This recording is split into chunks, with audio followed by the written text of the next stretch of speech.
Welcome back to Workers and Resources, also known as Horses and Resources. Hello Makoto Arama, welcome, Happy New Year. We're back in Workers and Resources. We are making money thanks to the hazardous waste incineration.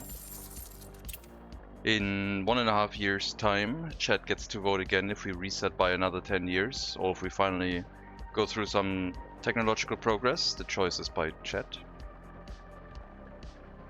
Should the vote go through for technological progress, I'm gonna keep it under decades, I think. I'm not gonna do 1922. I'm just gonna say every 10 years.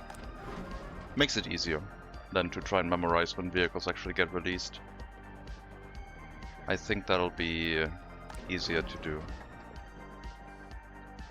So, we're back making money. We're rebuilding our secret police in Pruskov and trying to fix our loyalty situation. It has crashed hard, down to 33.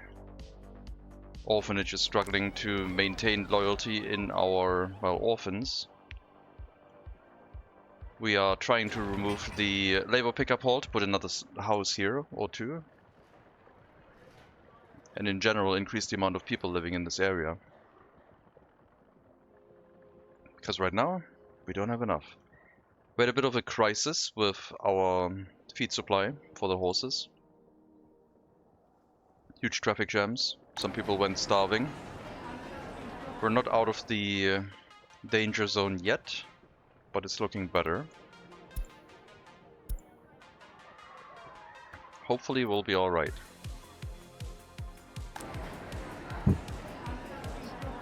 See, there were still 150 kilograms of food in here before the new food supply arrived. We're clearly safe. Everything's fine.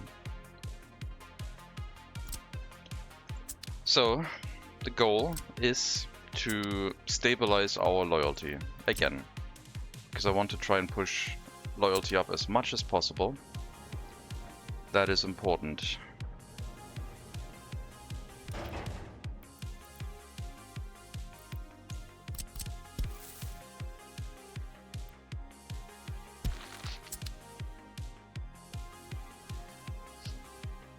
Pruskov is the lower end of the spectrum of our population.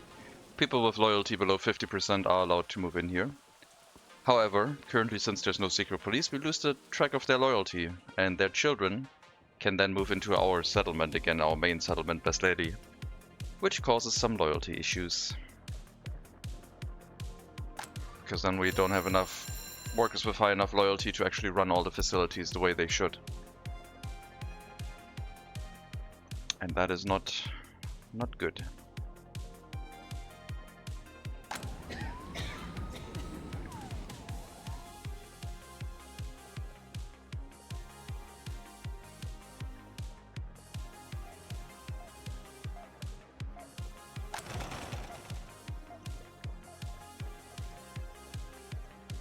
So, demolition is working alright, removing the waste everywhere. I'll assign this one too. Just get rid of the metal scrap. And then we should be in the clear here.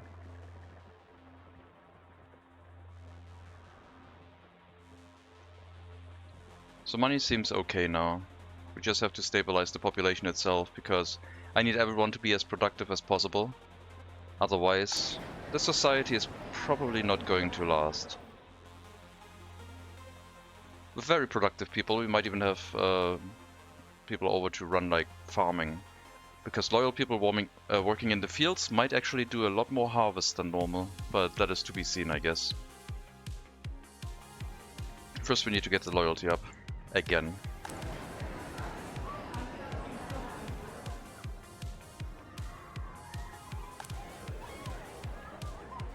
Okay, orphanage in general is still trying to do its thing. This is still recovery time from previously. I hope it's going to work.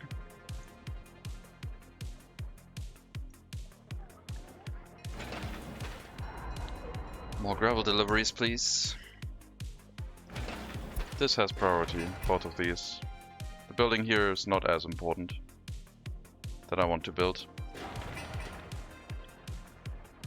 Because the settlement has enough material to function, enough workers. Well, it should have enough. Sheesh. The building gets demolished. So much grass popping up. Not cool. Anyway.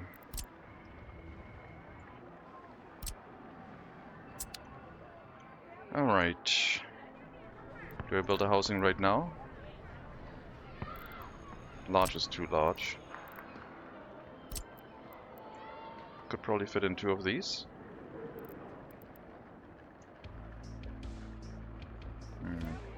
One.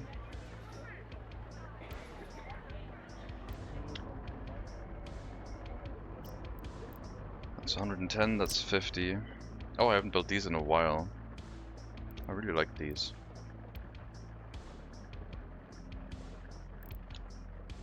Really like to set up roads with these. Now the footpath is in the way. Unfortunate. Sewage tank and footpath. Not going to work out.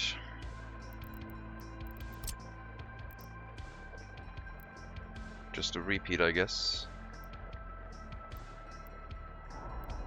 2 more houses. Probably.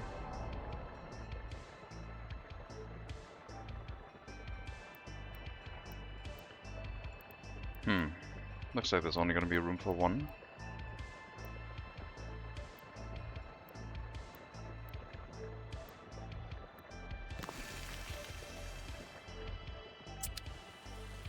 Maybe another attraction building. Maybe something else. Maybe a monument. Running relatively low on monuments.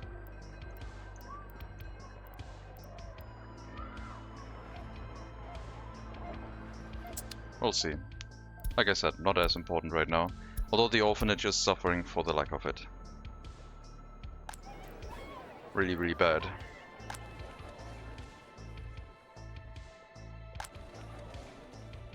We're out of money. Did not realize this was dropping down so quickly. I thought we were profitable. Apparently not. Whenever the orphanage shouts, don't just assume it's a lack of workers, make sure the power is also running. Thankfully it wasn't winter.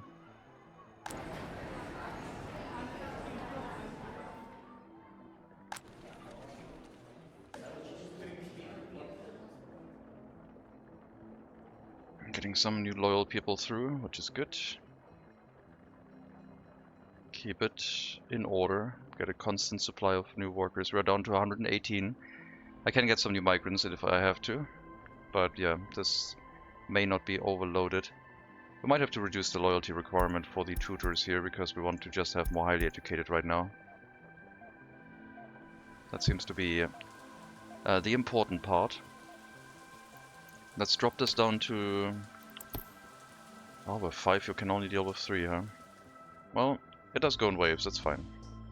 I do provide it enough space. So that it may work in waves, I guess. Clothing factory still running out of fabric for now. Footpath to the new secret police almost done. Once this is in place, we should be able to stabilize the Best Lady settlement with its loyalty, hopefully. Okay, groundwork here is done. You can bring some workers there too, I guess. Put a refueling station, a feeder in the area. Yeah, the crop deliveries are not looking great. We're also building the new horse feeder here, which is supposed... well, the distribution office for horse feeders. Over on that side. Have you delivered enough? No. You're still keeping up though. These two will basically feed, like provide horse feed to each other, which means that our distribution system should hopefully be a little bit more robust. If they can store horse feed in here, they can, 16 tons.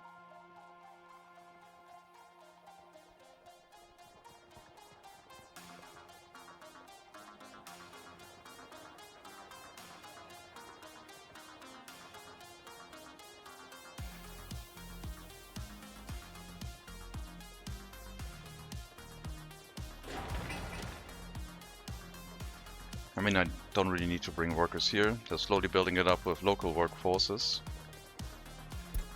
Then we deliver boards and they finish it. But we can accelerate it a little bit, I guess. Alright, this is high priority. Focus on this thing. We need to get the loyalty back under control. And apparently the loyalty of villages is important. We can't just say no one from the village gets to move in, unless we turn everyone in the city highly educated, I guess. I guess that would be the other alternative, just try and segregate people based on their education level. But then our university needs to run a lot more than it currently does. Could actually be a way to do it. That could be possible. Wouldn't really have the loyalty right now to run everything the way I want.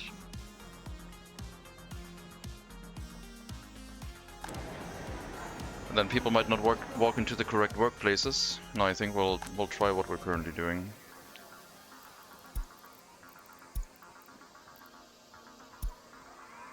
We'll keep sticking with that.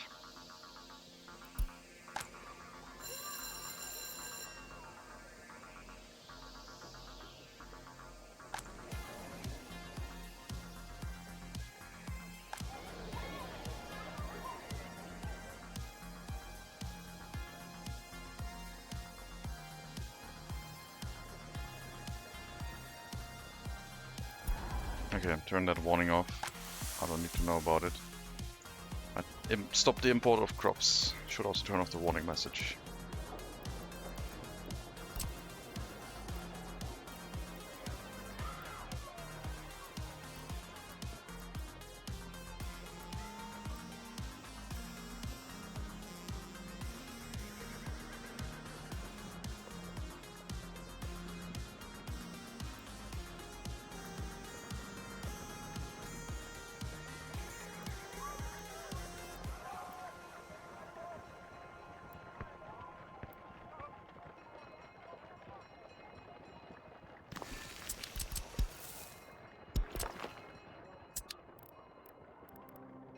I'll increase the monument density around here. I'll hold off on building the tank monument. Seems a little bit too early for that, but that thing is like really good. Long distance, 500 meters, 5% loyalty gain. It's crazy good. It seems. It probably is.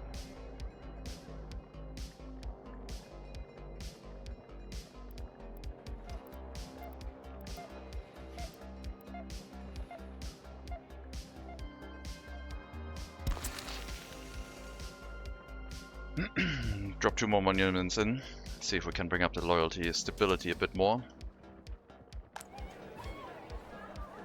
The orphanage definitely needs more workers.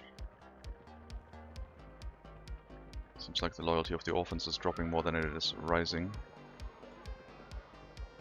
Because it's fluctuating too much.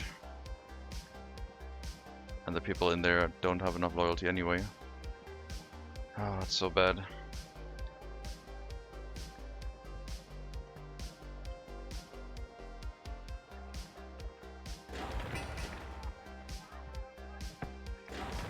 We have everyone assigned here already. Construction officers, maintenance officers. Everyone must help. I mean, the orphanage is just producing the benefit of reduced criminality right now, I guess. That it is doing more efficiently than providing loyalty. The orphans in here, if their parents were criminals, will not be criminals.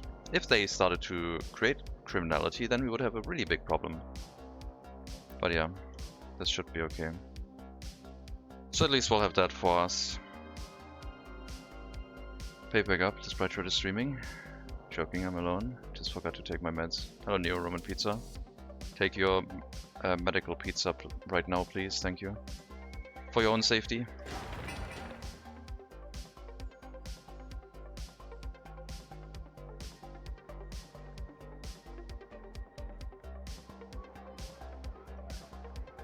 Excellent.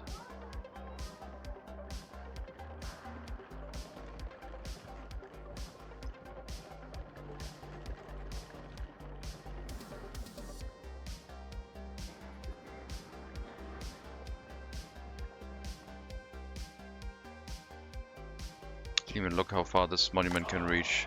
Everything, no problem. So they also have a monument now. Won't really help much with loyalty, but at least there's gonna be some of it.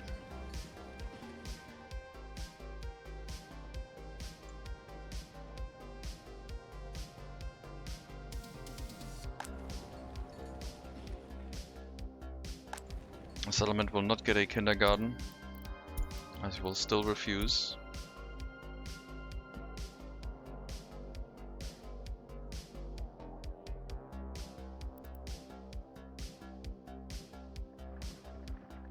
Can build more housing on this side if we want to.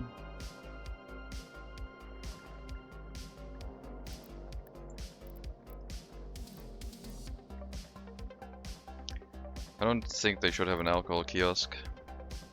Alcohol addiction down to 47%. They're getting a little bit more cranky. Well, that's okay.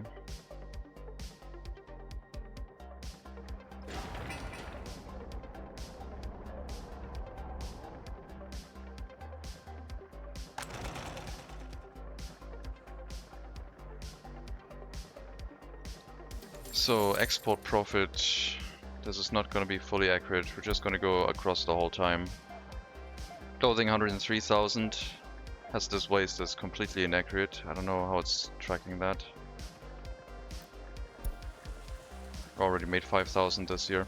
Oh, it might be including all of our previous imports. Yeah, I guess maybe then it makes sense. No, that would be under import. No, wait. I'm looking for imports. There we go. Hazardous waste, 67,000. So a lot more profitable. Yep, 67,000 versus 103,000. Hazardous waste is catching up, but clothing production can become more efficient. So there's more money to be had in clothing. And I don't want to overdo waste because of how close it is. It also needs to deal with the waste from the settlements. Must not forget that.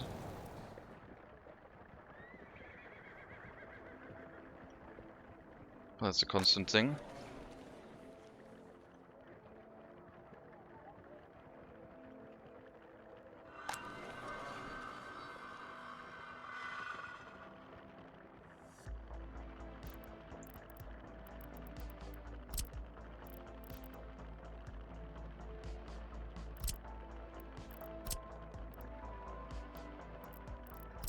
How does this only hold 18 people? What the hell? I guess this holds 32. Bulky.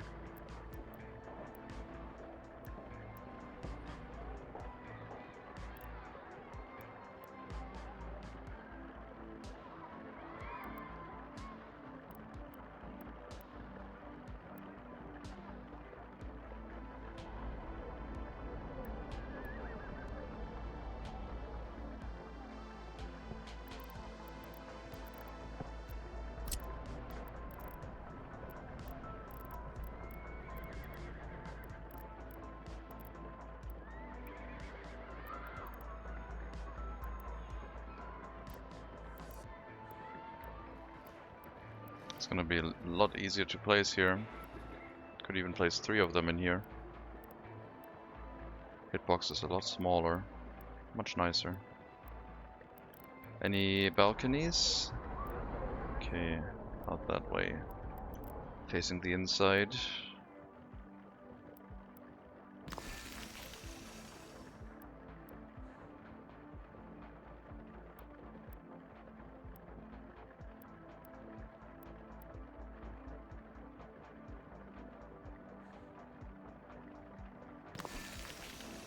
I'm gonna put one here. I think that, I mean, if we face the balconies outwards, I guess that would work. Yeah, maybe we can do that.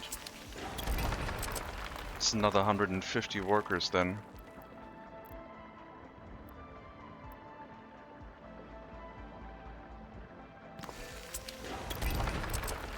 Just face the balconies outwards, it'll be fine.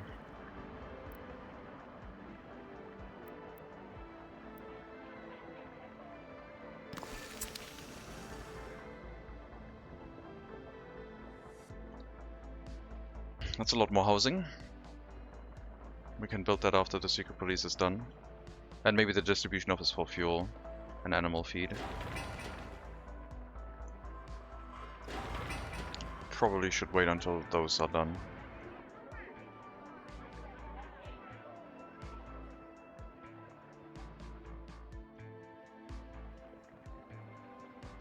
Do I have these houses set to only hold loyal people? Yes. So loyal people with less than 50%, or highly educated people with less than 50% loyalty can move in here. It's probably not necessary. I might change that in the future. But I guess we need like an area for disloyal, highly educated people to go anyway.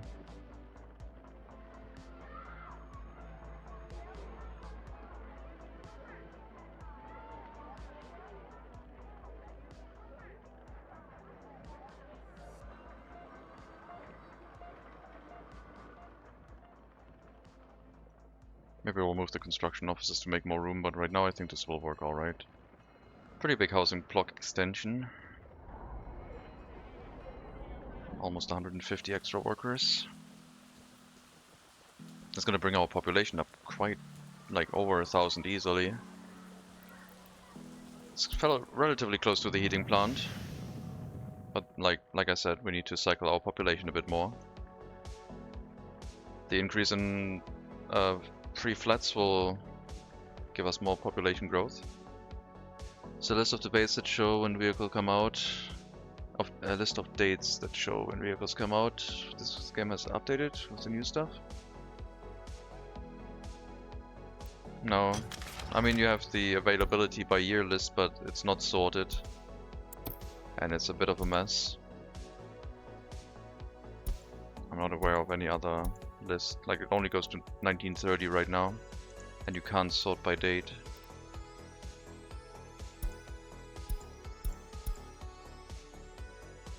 But if you don't see a list here, or if the, like a line here, or if the line is at the left side, then I guess it's a vehicle that's from very early. That's how you could filter it, I guess.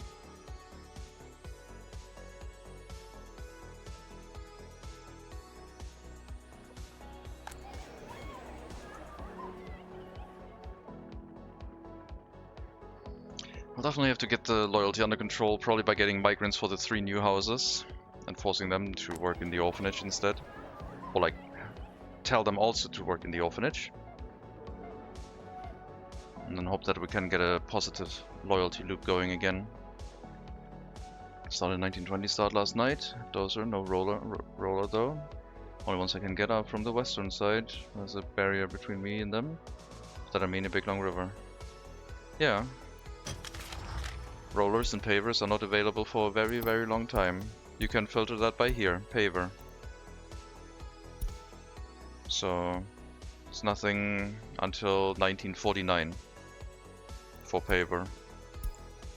For roller, 1940. Sounds like you might have mods.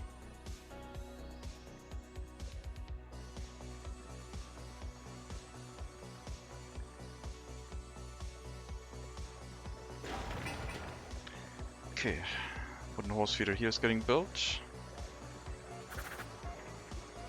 These ones are idling a bit, which is fine.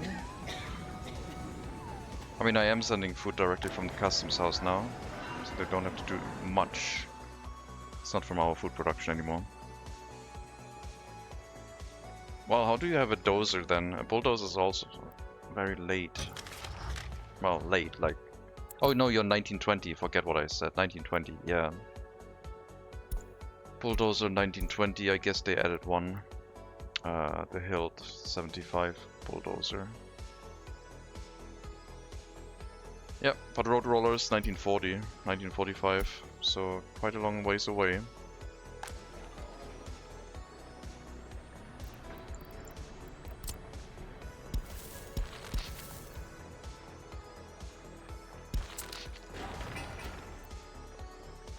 One may move in here.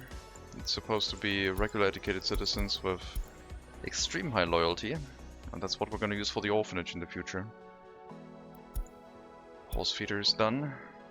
I think the local area can supply its own feed, right? Should be doable. Don't have anything else to do.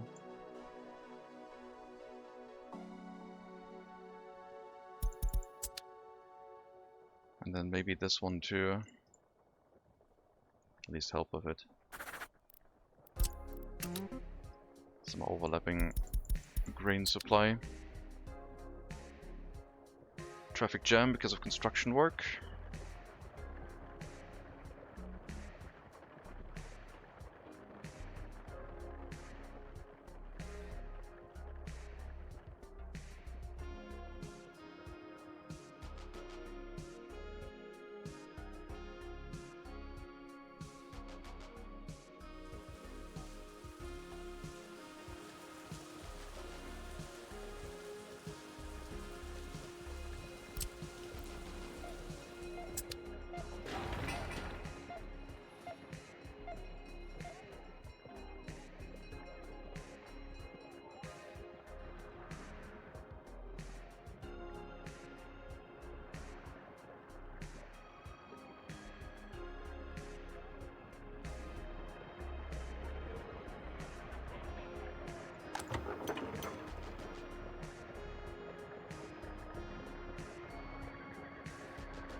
Yeah, that works.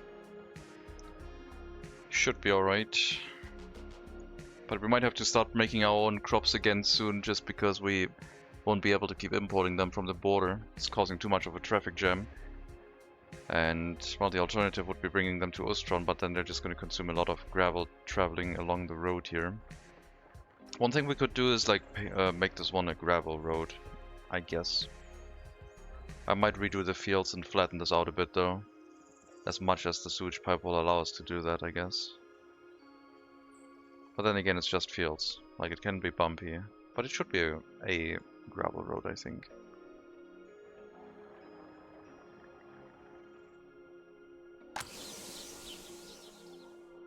Yeah, I think I'm gonna do that.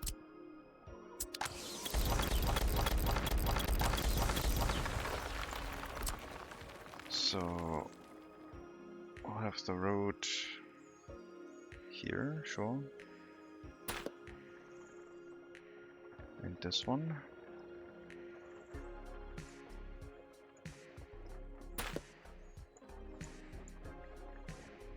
And the bus stop. This might not be the fields anymore. This might all get relocated.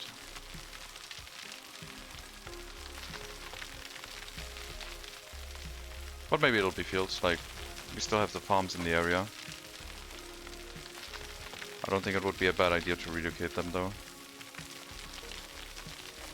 Integrate them into the clothing factory direction. Next to the incinerator, basically.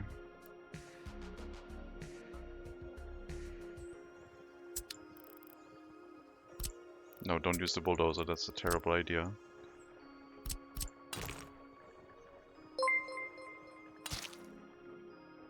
Hello Black Moon Dove, thank you very much for the follow, and welcome to the stream.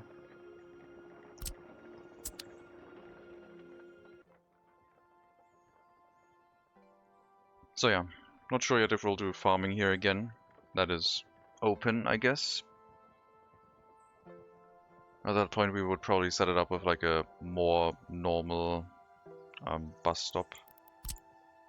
But I think I would like to get towards the water and develop a settlement over there. Because it'll give us access to another customs house. And I would like that.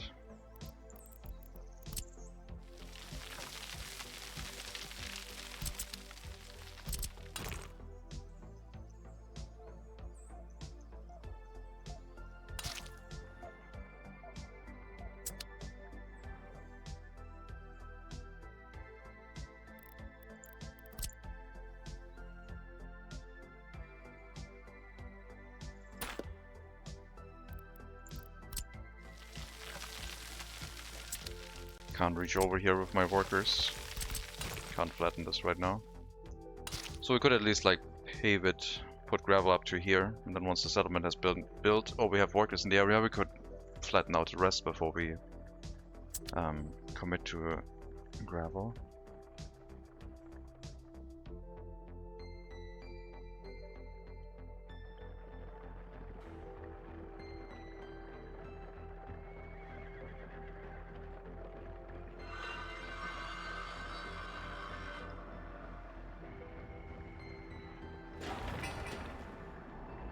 least the groundworks for these buildings is not that expensive. Bit of concrete, bit of gravel, that's it. How did I flatten that in 1900s? With just workers. Just idle workers in a proximity flatten things.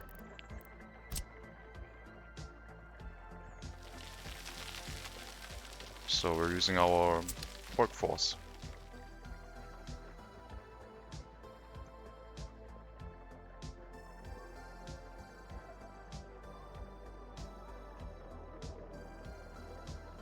Everything manual, yeah, guess so. Yep. Do not have access to a bulldozer or excavator. Everything has to be by hand. Laborers have to be present in the area for that to work.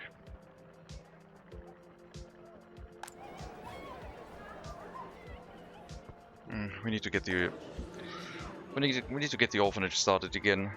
I'm gonna like disable this whole thing of like giving everyone an education, and we're gonna put the loyalty requirement up to like very high, and just getting the very loyal people through from the orphanage then. General population will have to wait. It's otherwise not going to work out for us.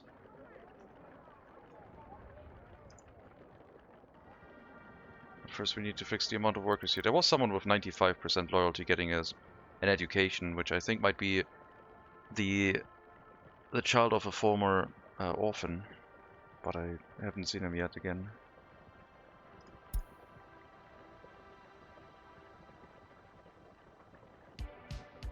But yeah, that's what we're gonna do. Get the orphanage fixed, get the loyalty boost going again. Scientists of the town, yeah. And sometimes they walk in here when the secret police doesn't do its job, and then they walk in here with unknown loyalty. 79% loyalty in this flat.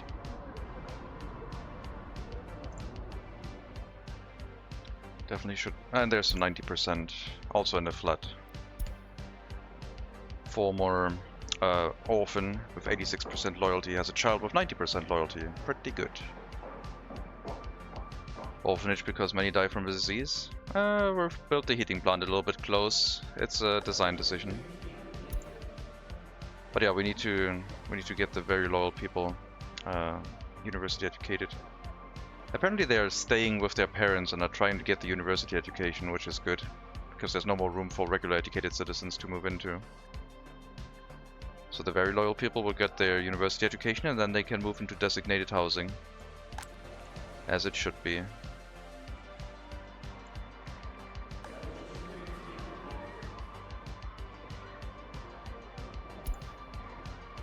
You're 16, but I saw someone who was 25 or 23.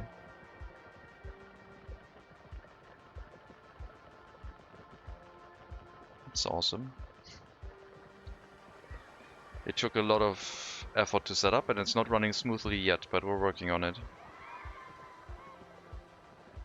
We're trying to set it up correctly, so 17, you are still within normal education time span, but I saw someone else. We have to get the orphanage fixed, because the orphanage will provide a lot more loyal people. If we have enough sufficient workers with 50% loyalty working in it. Should be self-sustaining. We do get a 1% plus loyalty boost if it has enough workers, and that brings up the loyalty up to 100%. If we can have that continuously, which we currently can't. We don't have enough tutors, so it does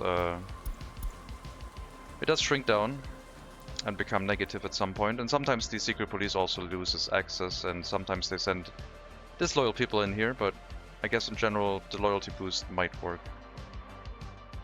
Does the town run the orphanage? Yes. Everything is state controlled. There is no private economy. Here's the state-owned clothing store. The state-owned grocery.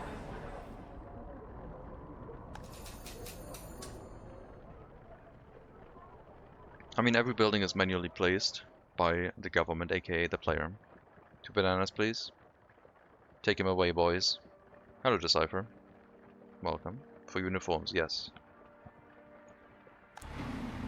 We imported them from Lucky Leaders Republic. They're brown for some reason, I'm not sure why. It was a special badge.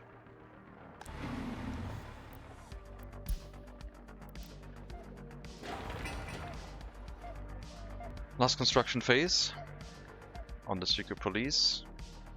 This will hopefully put everything under control. Let's remember why there are no bananas in the store. Because we're not a banana republic. Therefore, no bananas. Bananas face the wall, please, yeah. It's the only way. Banana this decipher.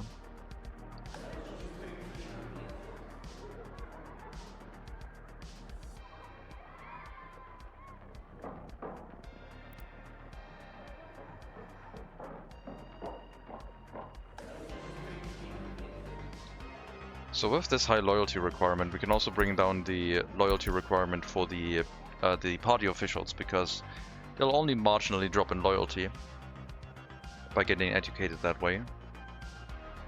We just need to guarantee that the very loyal people get a university education. And then with the orphanage, we will make a lot of loyal people. And at some point, there should hopefully be enough loyal parents inside the Republic.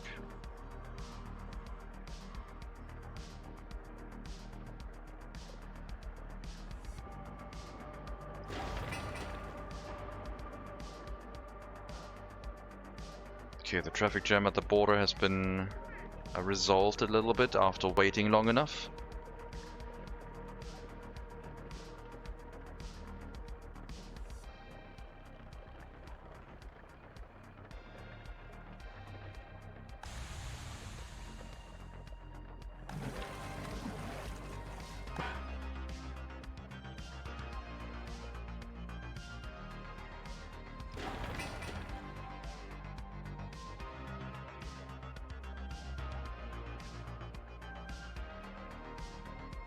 Not making any money right now, apparently.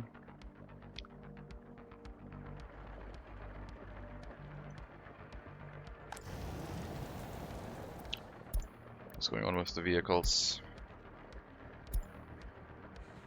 Still making 200 rubles per import. It's just not meeting our current needs. I mean, we're importing a ton of crops, I guess, for horse feed. New distribution offices ready. DO feed fuel.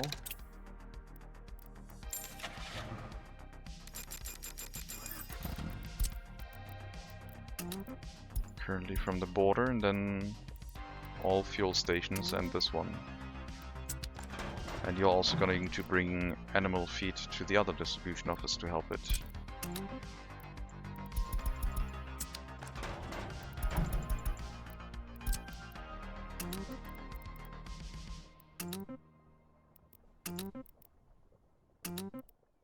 That's your job. As an achievement. What is an achievement?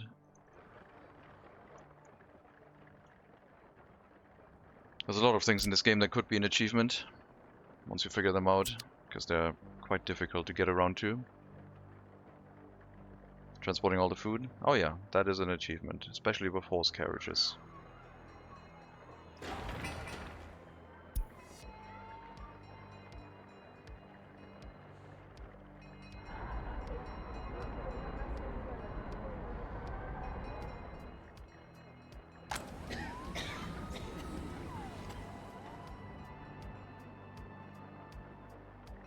Just invent the automobile? No. Chat gets to vote in slightly over, or well, Chat gets to vote in a year if we are going to revert time back another 10 years and absolve ourselves of the invention of the automobile. Higher education count is dropping.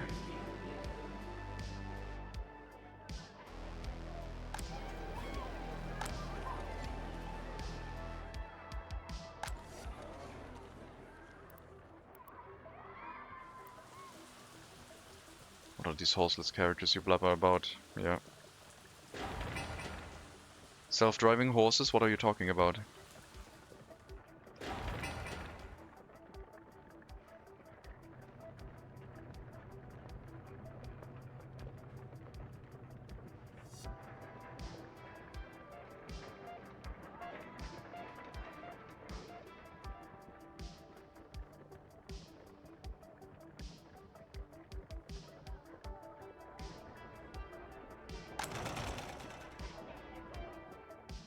I thought we were in the clear financially. Now the game says nope, we're spending too much money again. Maybe, I mean, last month I imported a lot of vehicles too.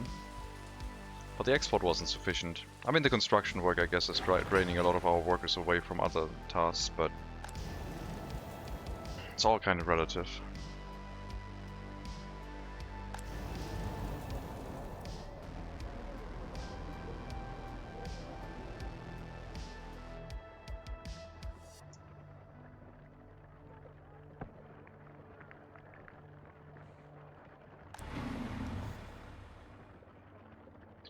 Next thing you're going to tell us, you could propel a giant steel machine just by lighting some coals underneath a tub of water? Yep.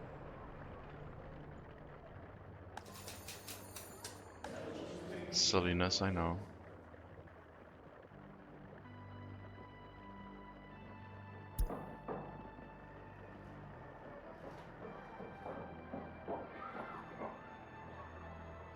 Maybe I should just catch up with higher educated citizens for now, just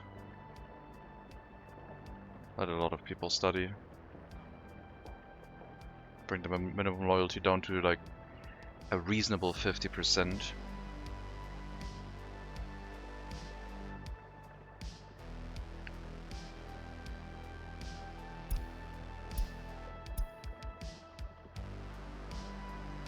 That would be a lot of students, I think. Probably too many. But it would be cheaper to get our highly educated population stabilized that way than getting migrants. Although the migrants would have high loyalty.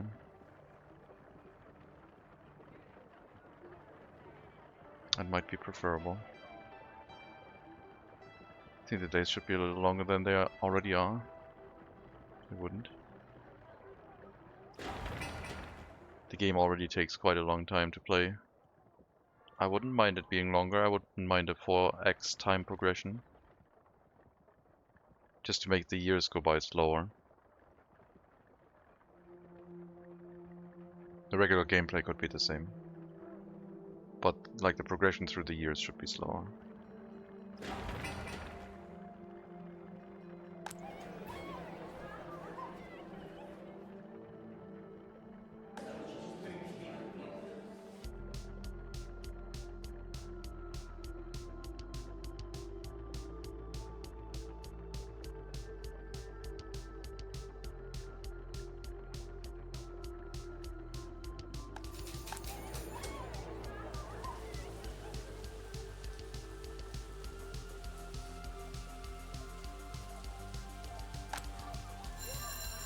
I don't think we have enough loyal teachers anymore.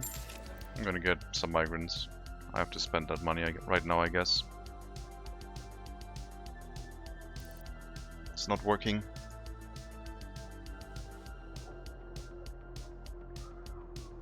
Did I get the right people? Yeah. Okay.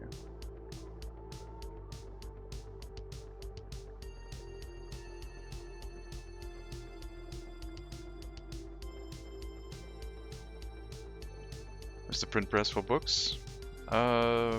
Probably inside the school. The orphans know how to use it. It's fine.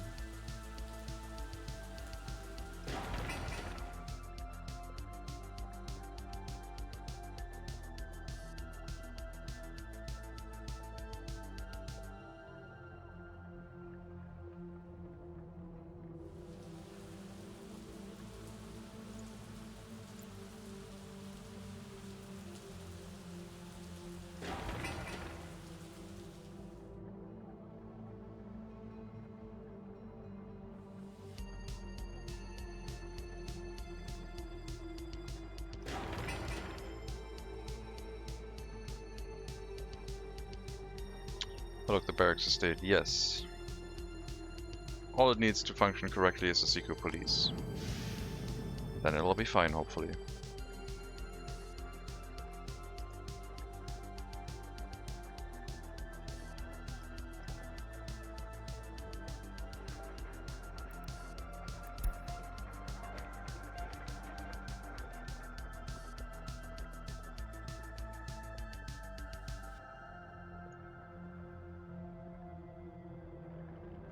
Should we name it that? No. I don't want to change the names of the towns, I don't think. Don't forget a doctor. They have a doctor already. Some inefficient doctors here.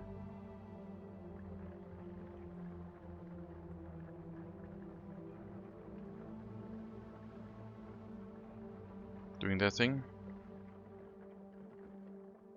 I mean, they're working right next to a heating plant and clothing factory. They'll be fine. Nothing can go wrong.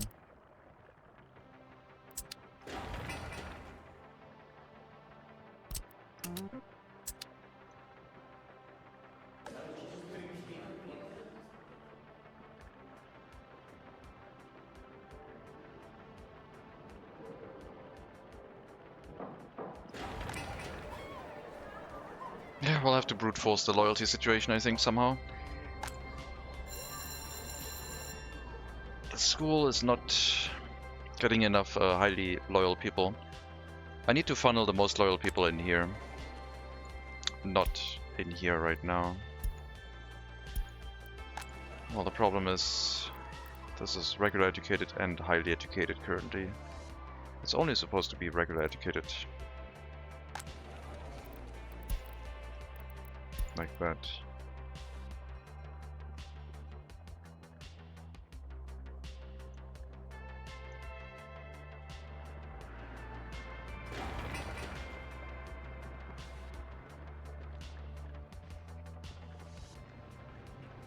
Which 21-year-olds without their own flat do we have waiting right now? I don't know. So anyone with low loyalty could move in here, except if they're uneducated.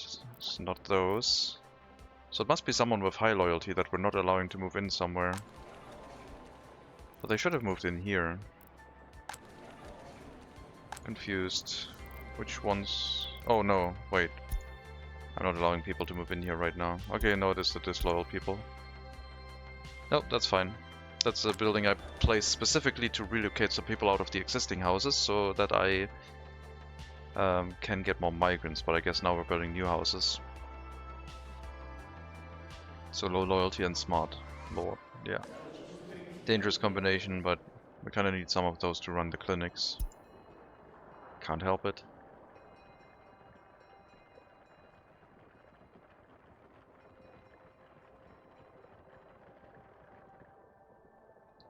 Need religious options for foreigners? No, there's no religion whatsoever. That is not a state thing. If there were churches on the map already, we could leave them, but we're not allowed to build any churches. We have unemployment.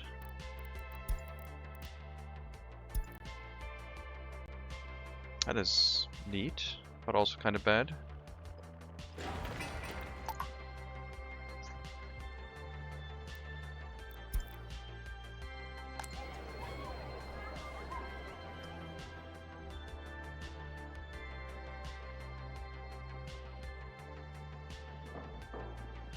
Are trains planned? If chat votes that we don't roll back the time, then maybe we can get trains in the next decade, yes. 1919 is when the first rail construction vehicle becomes available. And if then we roll back the decade to 1910, then 1912 is the first time we can acquire trains. So it should not be a problem to roll back time if we do get a track builder in that time. I would have to plan for a rail construction office to transport the track builder into. It's also the time when trucks become available. Not sure about the newfangled modernization though. Seems like could be losing a lot of people jobs. On trains 1800 invention, or am I stupid? Well, I'm playing without mods and they're not going to put trains in from the 1800s if there's no starting date in the 1800s.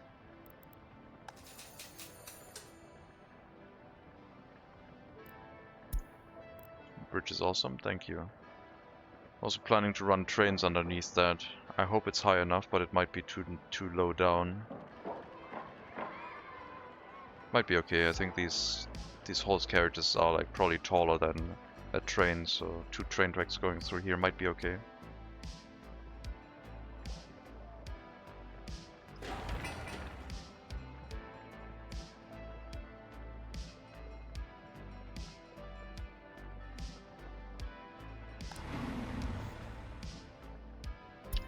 Don't need students waiting here. Also don't really need passengers waiting here. Whatever you want, we don't have it. Go back home.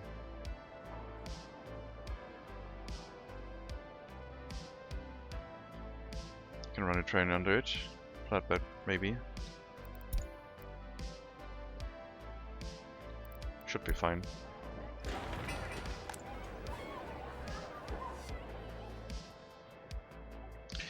So need to fix this loyalty situation from the orphanage. It's just reducing criminality and that's it. Need tutors and bananas. I'm working on the tutor situation. Bananas we haven't found an import for yet.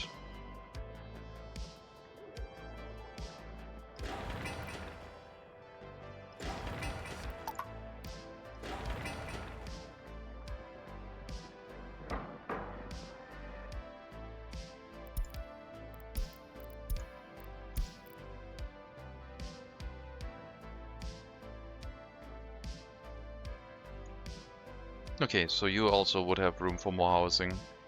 We'll see how it looks like after the secret police is up. Gotta bribe the tutors. If only that would work. Apparently their loyalty can't be bought.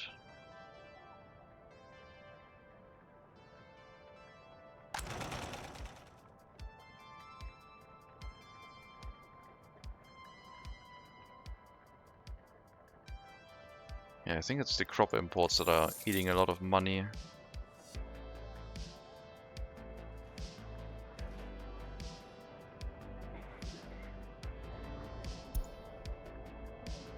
Actually, no. Why are we importing clothing? That shouldn't be a thing.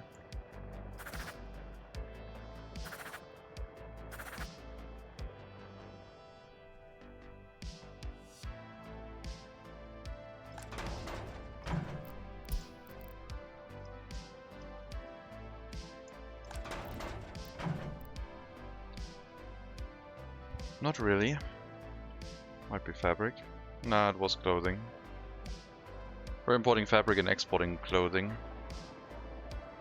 A ton of fabric imports, in fact.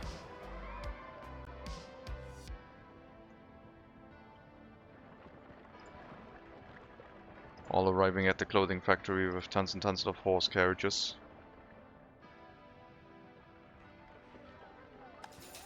There's the secret police.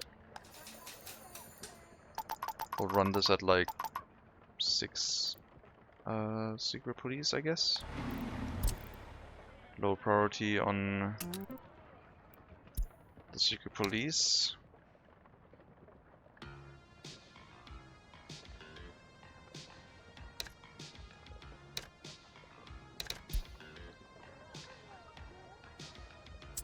That might bring some workers to it.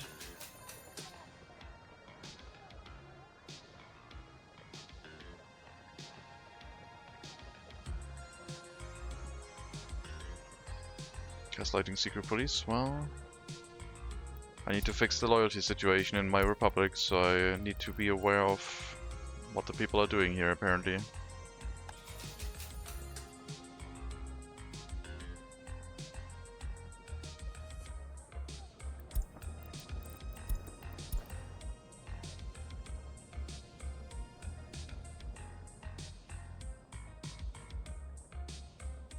Sending the horse inside. They're just sniffing out the disloyal people. This will hopefully reduce the amount of disloyal people arriving in our main settlement, because they are not allowed to migrate anymore once we know their loyalty. Which is what we desperately need, because this has been filling up with way too many disloyal people. 2 orphans sick at the same time. Health crisis? A little bit. Just a little bit. Keep the population healthy. We're building up an immunity to pollution over time. The strong will survive and they'll be more resilient to pollution. That's how it works. Clean water? Yes, we have our water production facility in the area where we are using chemicals to treat water to drinking water quality levels, and then horse carriages bring it to the substations, which distribute it to the buildings. I'm not providing them with running water though. It will be glowing at some point. If our power plant at somewhere gets glowing reviews, then yes, maybe. Yeah, this customs house might be what ruins us in the end. This is a very likely possibility. The throughput of the flipped customs house is just too small. I'll have to start producing my own crops again. I can't keep importing crops, it's just too much for the customs house. I have to try and figure out a way to make crop production happen, or survive until the trains are available, I guess. Soap saves.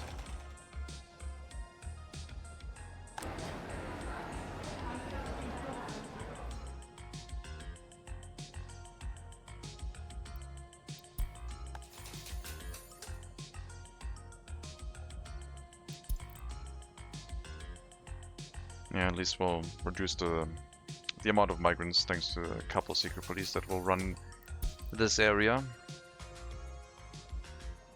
Don't need to have full coverage, but some coverage would be nice.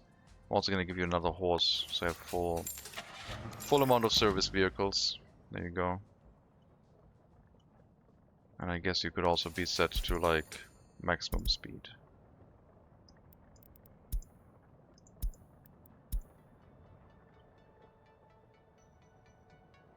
In case you do decide to go to the main town, you'll have to ride quickly. Hopefully you don't.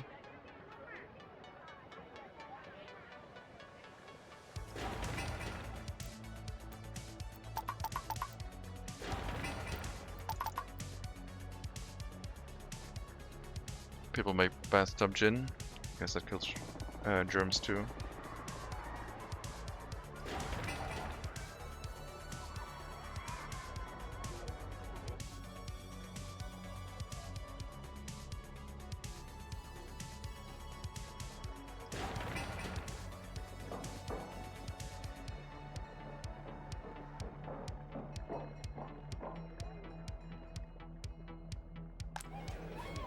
Kids sound happy. They don't know what's awaiting them after they've grown up. Yes.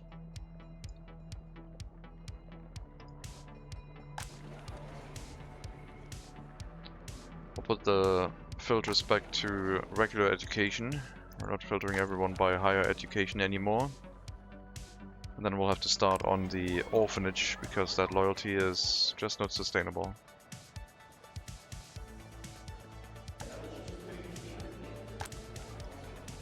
And then move very loyal people in. This, like, the most loyal teachers have to go here to educate the people in the school.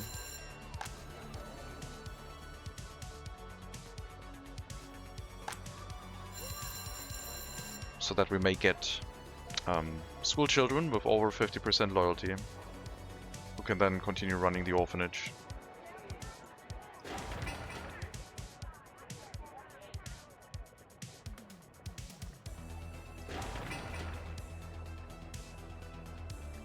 Do you need early start DLC for 1900 start? No.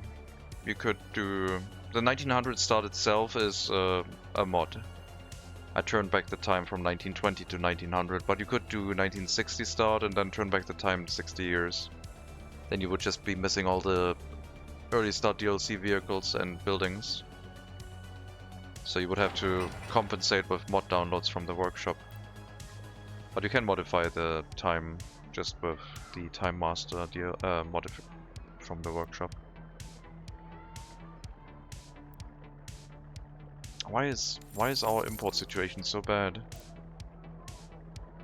Why are we losing so much money?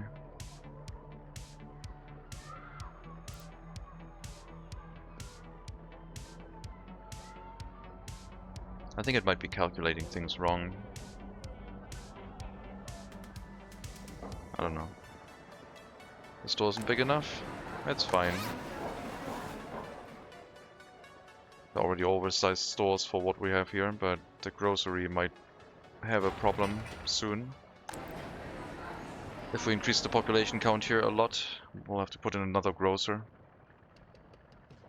Stabilize things in case one undergoes maintenance, so it doesn't overload the building. People can't buy food fast enough.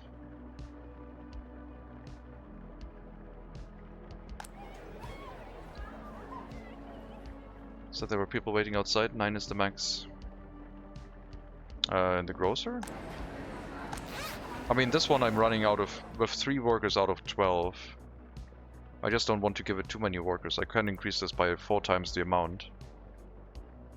Sometimes people are waiting outside when they arrive here by bus from the other settlement, but yeah, I don't want to have spent too many workers in this. Sometimes they just have to wait outside.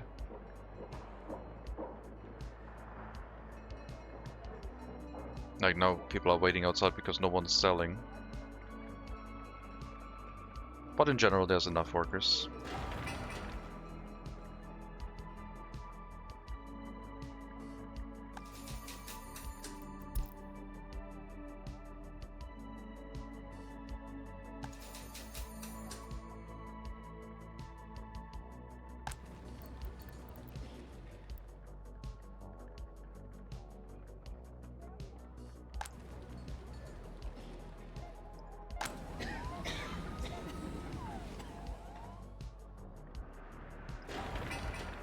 Once this building is done, we'll get migrants to restart our orphanage to try and bring the loyalty back up. Make sure we get enough highly educated people with high enough loyalty to run our school, which will bring up the amount of tutors we need for the orphanage, which will hopefully feed back and give us enough loyal teachers. Decent enough students, but we will have to bring up the requirements soon.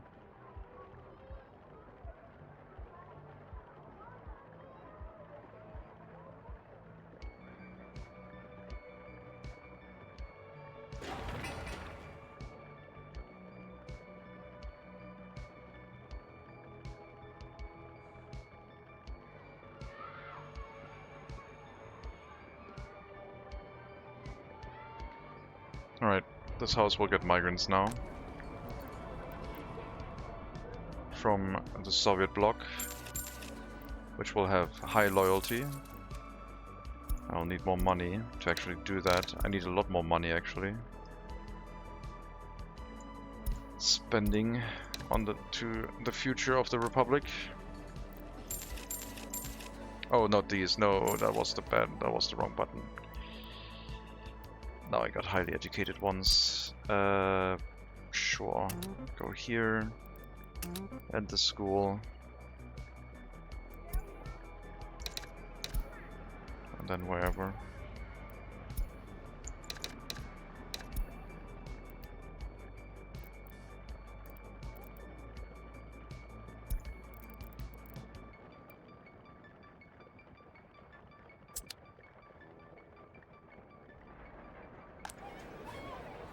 So now we should have enough workers in the orphanage, which will buff the loyalty of the people again. Hopefully they can get a university education and then just become the new teachers of the future. Or you always have people with highly educated pop because they must be super loyal to the government, otherwise they're not allowed to be in the Republic.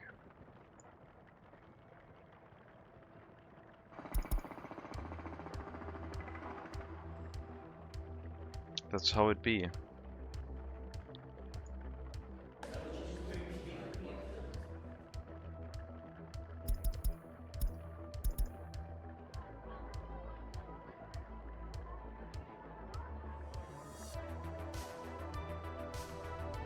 Let's see if we can sort this out.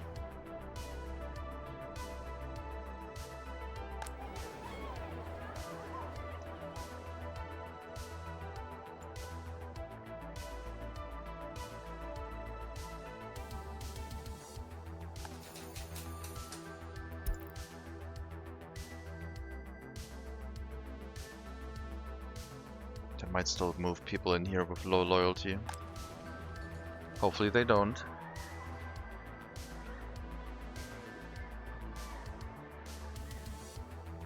Average lifespan 71.4.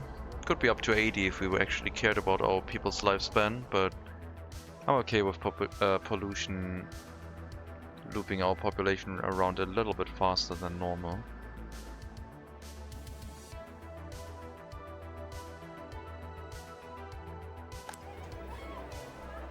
It went up probably because I got migrants, I would guess. Or because we just entered winter and the heating plant still has to do its work.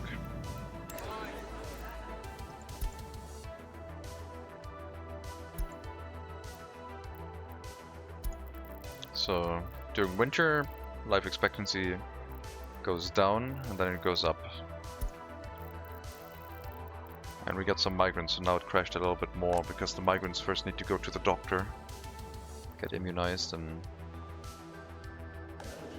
all that stuff.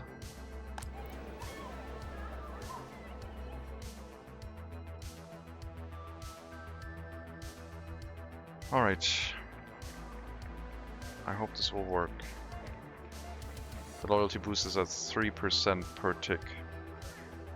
Which means that a lot of people in here should hopefully be able to study very soon.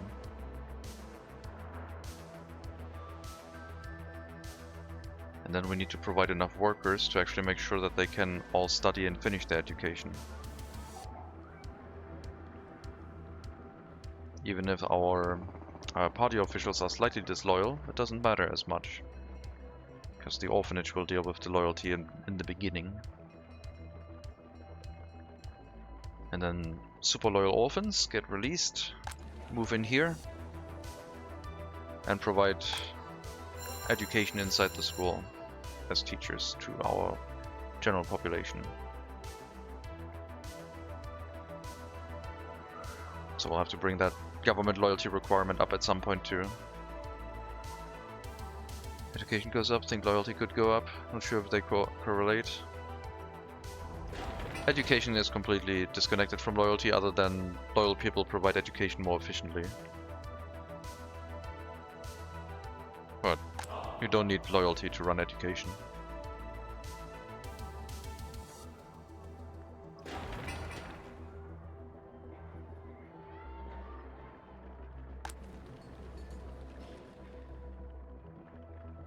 I do have some unemployment apparently. Some more horse carriages would do. Yes, some more horse carriages going to the clothing factory, Jesus Christ. I guess they have to go back, huh?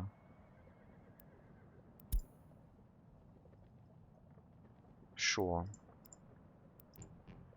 Send the workers to the clothing factory. I'm gonna deal with the issues that pop up from that later. Horse lifespan, is that included? Horses count as needing maintenance by a veterinarian and a carpenter, so we sent them to a repair station and someone who deals with their health. But they do not have a final lifespan, at least as far as I know. Maybe they at some point age so much that you can't repair them. This one's 18 years old. Still can be repaired to completely mid-new condition.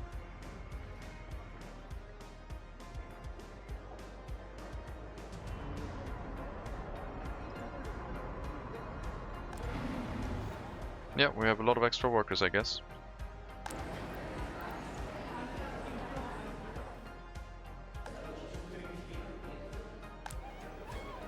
If they are loyal extra workers, that will be great. Hopefully we can fix that.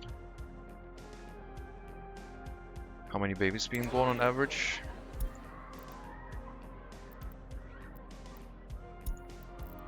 It went up. The birth rate, I guess... I don't think this is accurate, but it says we had 200 births. I'm running with the time modification, so I think the last year has been a little bit sketchy. We didn't just have 200 births. That is not accurate.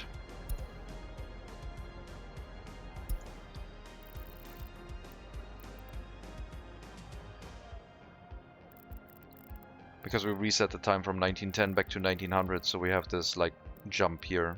This was like our population count last time we ran through 1909, and now it's much higher. Although this one isn't... Oh no, this is the... Yeah, this is the baby rate, I guess. So...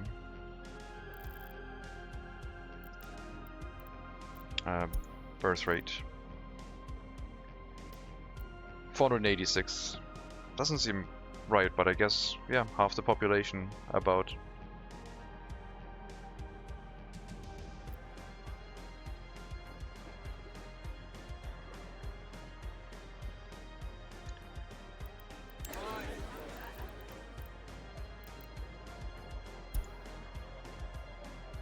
Escapes.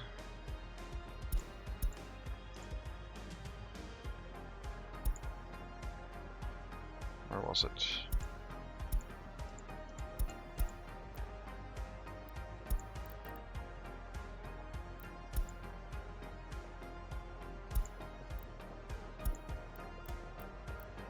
What did I have? This one. Escapes. 211. I mean, if they don't have room to move into, they will just leave the Republic. I'm not expanding my housing just because I have population. If I can't supply them right now reliably anyway, doesn't really make sense. Thinking the number of drivers should tie to the population, not the number of vehicles. Well, that's a completely different game then. That's Captain of Industry. Would be challenging to implement that here retroactively, but yeah. What's the town capacity? Nothing. I can just keep adding onto it, but we have problems supplying enough food, supplying enough animal feed for the horses. If I just keep expanding, things might fail. Like at some point the heating plant might be over capacity, or the water supply might not be enough anymore. We had the animal feed for all the delivery vehicles stop being sufficient, so people started starving. Because there was no food arriving anymore, since the horses weren't moving because they had nothing to eat.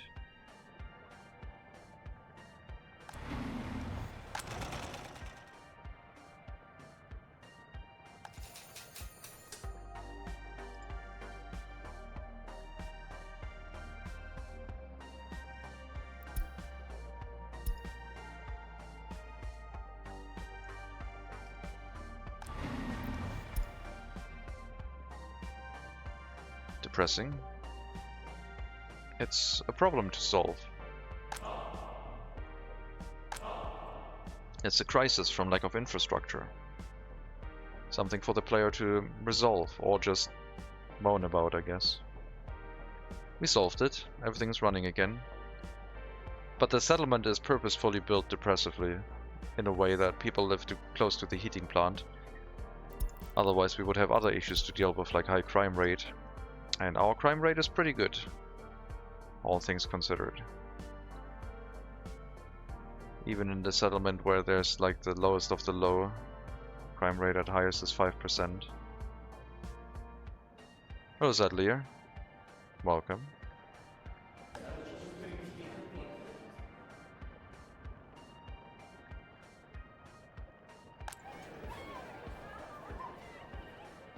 So, I hope with this change, with more migrants, that we can move into the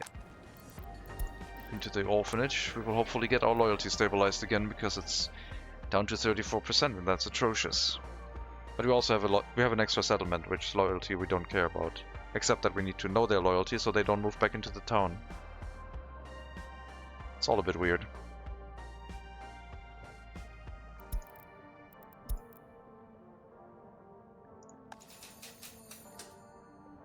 34% loyalty, that's my usual numbers. Yeah, but here the loyalty is like really low because I don't care about them. And the town is what we are trying to fix, because this is providing all the highly educated people. So I want this to be over 50% ideally. And I'm still trying to figure out a way to make that self-sustaining reliably. I think I have the research for it now. I just need to get enough orphans through the education system, put them into the public school again, which I'll wait. I want there to be a very high amount of loyalty in here. Teacher with 92% loyalty, let's go. The loyalty requirement should be fairly high. I put it to 70 or even higher. To an orphanage to university? No. But they do go to the university. They have like the loyalty requirement to actually visit the university. I hope this will function the way I envision it. We probably need more loyalty requirement now. I'll still wait.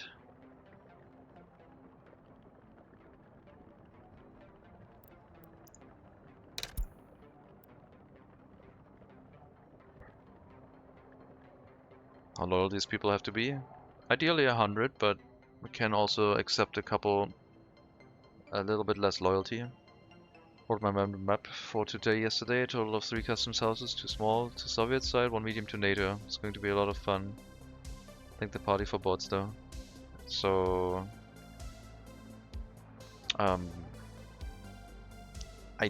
I would recommend against that Saddler, but you do you, I guess. That sounds like pain. I would not start on a small or even medium customs house. No. What defines loyalty?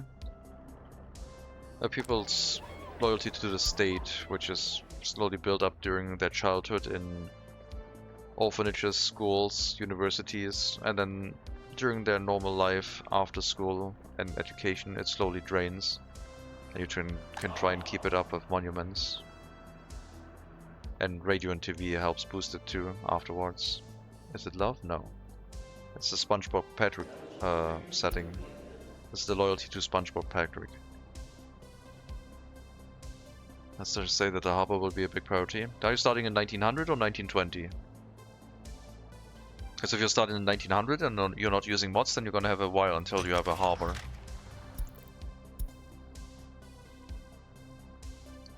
You will be spending until 1916 until you have a ship.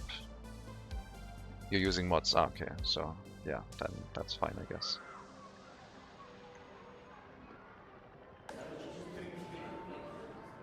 Mods, sure. Whatever, mods, of course. How could I forget?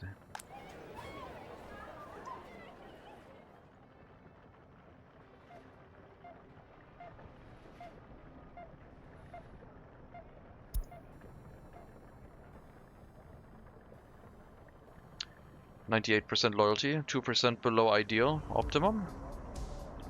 But once free time is over, loyalty should get boosted. Maybe to 99, maybe to 100. It was going to a 99. We probably will get them there.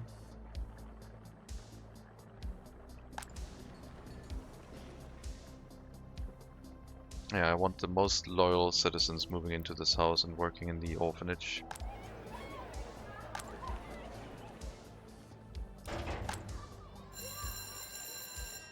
We'll have to increase required teacher loyalty soon. Over 75%. Oh, it's already 70%. No, that should be fine. This will bring up the loyalty of every student. And then I'll have to increase the required loyalty in the party HQ to limit the amount of highly educated we get at some point.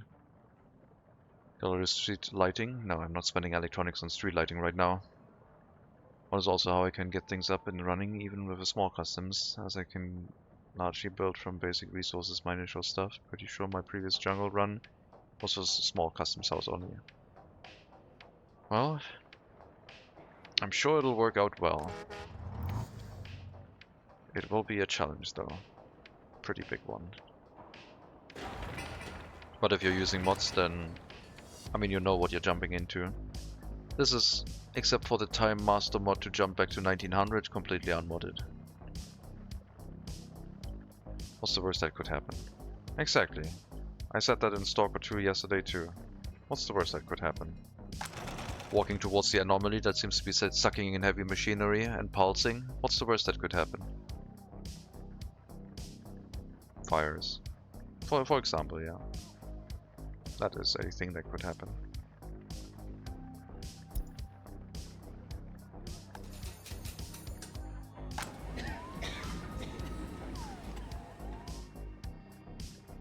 It's supposed to be socialist utopia, but you keep running it as 2008 Greece.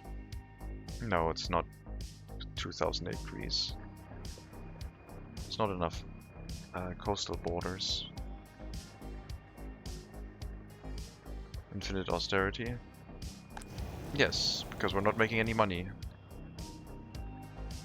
Now that we're not building anymore, we're making some money, but it's still a pain. Also, the crop imports seem to be mostly done in stable.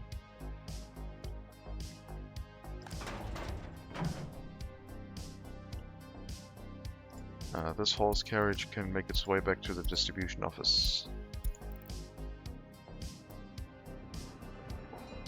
Thank you for your work, I guess.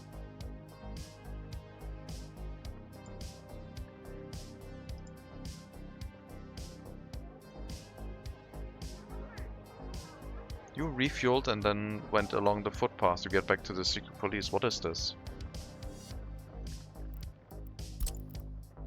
Didn't know the secret police vehicles could do that. Just drive back across a footpath back to their building.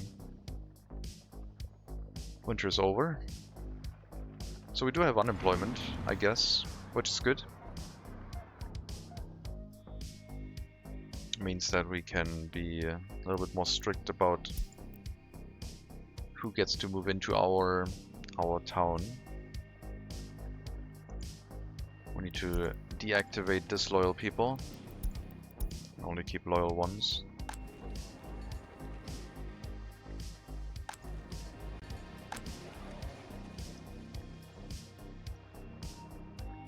German banker subject local southern European population to brutal austerity measures. That would be a stream title, yes. I don't think it would be accurate though. You can't deactivate people. Oh, you just watch me. That's such an easy off switch. They get like deactivated so quickly if you turn off the heating during winter. It's not even funny. I mean, it's a little bit, I guess.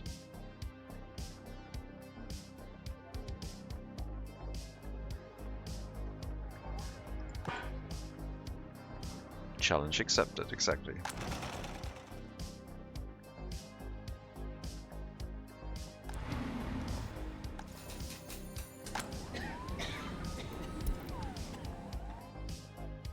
Secret police needs enough workers here. We need to actually have some highly educated people making their way into the settlement to work.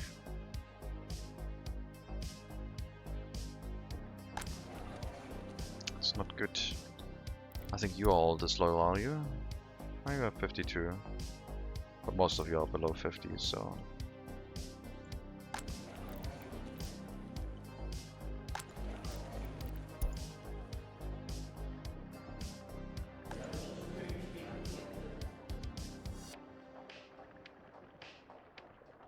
These aren't really orphans yet.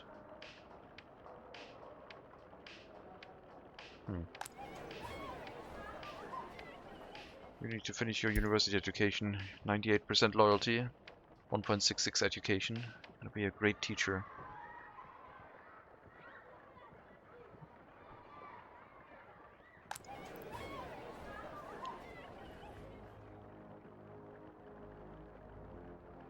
Yeah, maybe we will need more orphanages to make it relatively easy to get the right loyalty going. I could run an orphanage here too, I guess. But who would run the orphanage? Not the people locally, that's for sure. They're way too disloyal.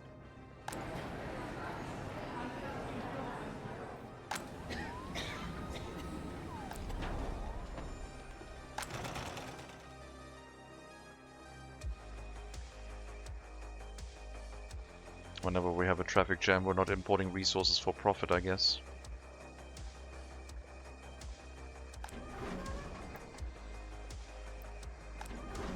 We're slowly keeping up with the metal scrap generation here. Very nice.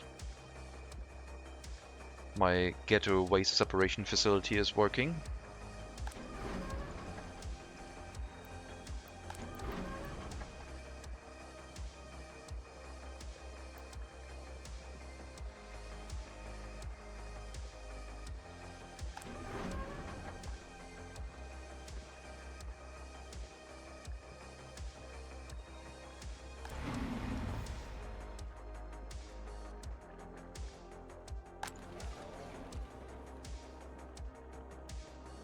Communist utopia or socialist utopia wouldn't work. People just become too criminal.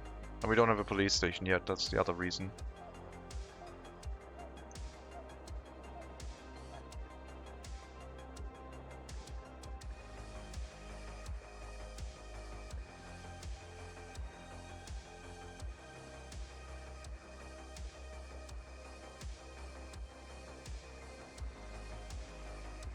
I'll have to do a phone call. I'll be right back. I hope it's not going to take as long as last time. Sorry about it.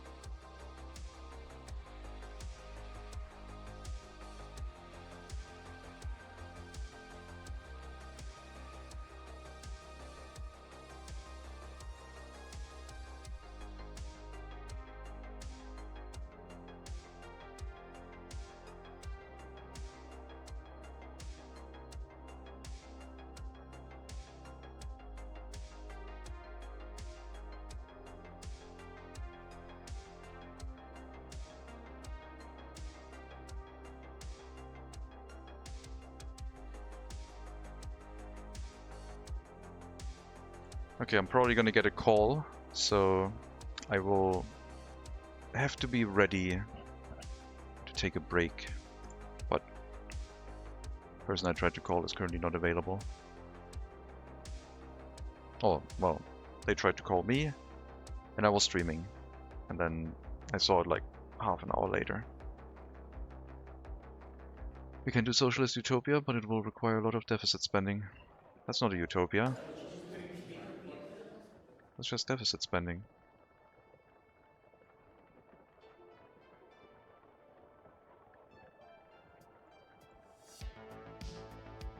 Hello 50.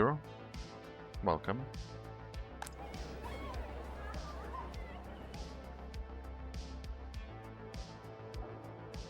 Utopia of fashion and culture, yeah. How's the loyalty rate? I'm trying to fix it. We just brought some migrants in again to run the orphanage to try and get the loyalty boost going. It'll have to last until the first people get the education, and then we'll see how it goes. I haven't pulled the trigger yet on letting people move in here because I feel like that is not going to work because the secret police here is not working reliably yet, so it'll probably fill up with disloyal people quickly.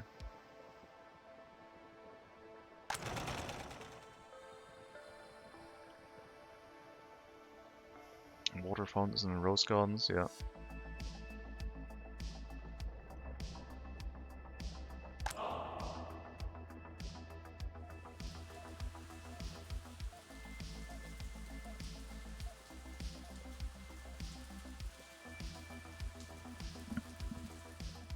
Anyway. So yeah, there might be an immediate short break as soon as I realize that the phone call is coming in. Could be any moment, could be in half an hour, could be later. Could not be. Not sure. We will see.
So yeah, loyalty, still our main concern. With a population count that low, productivity is king. We want to have an efficient population if possible. If we can get their education through, They should move into respective buildings and then keep this one for the most loyal people to run the school. And hopefully some very loyal people running the orphanage, over 50%. It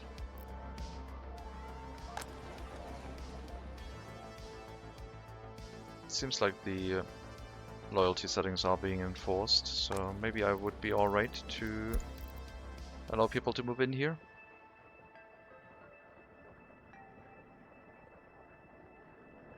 We got 48 disloyal people waiting to just move into any building that they can get their grubby hands on.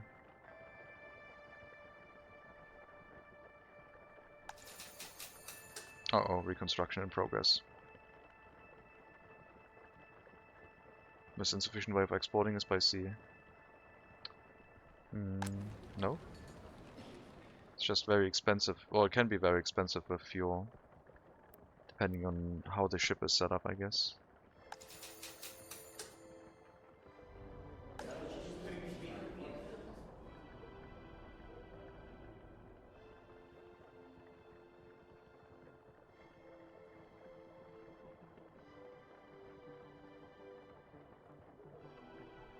So we need very loyal, highly educated people.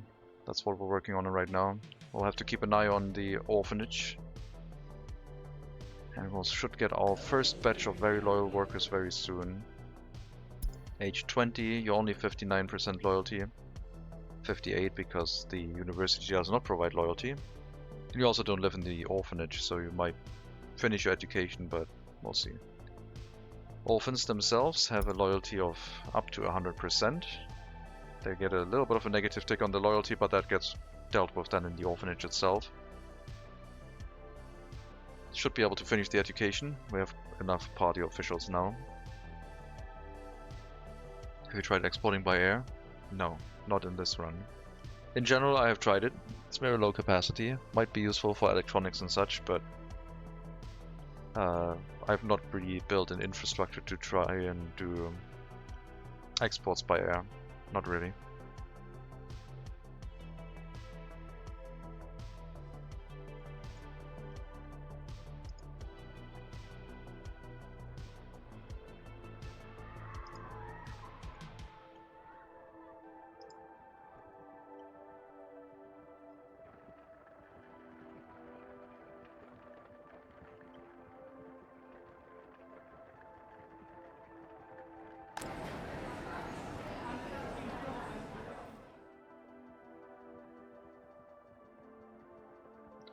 Yeah, balloons, helium, hydrogen if anything. Gotta be area appropriate.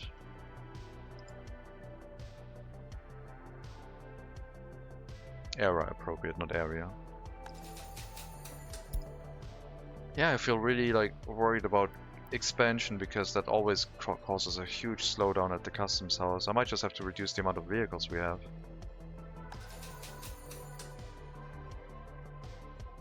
It's a bit of a problem.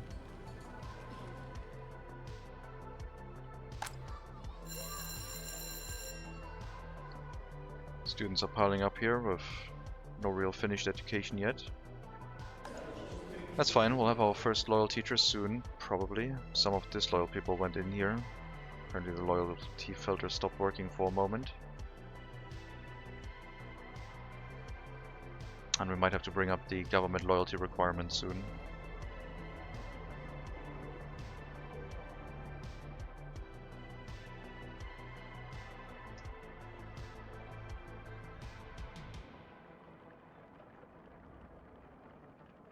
Because teaching up to 50% loyalty and then having them drop down like on the first day on their job to 49% loyalty and then they can't really do most jobs anymore would just be not that efficient.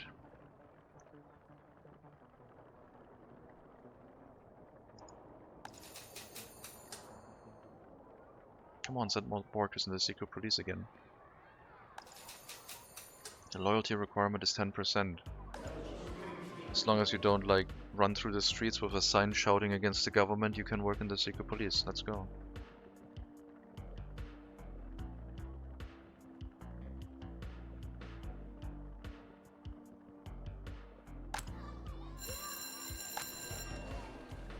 I think the loyalty of the people in here has dropped too much.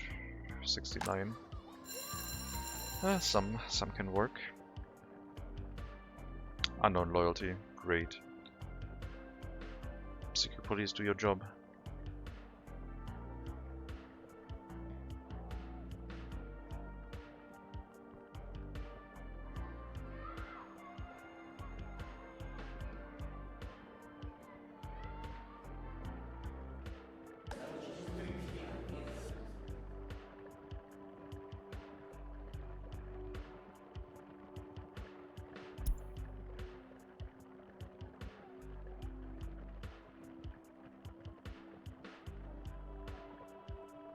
Yep, the loyalty gets pushed up by... No, people are moving in with unknown loyalty. Not good. Guess we'll have to run the checkbox again.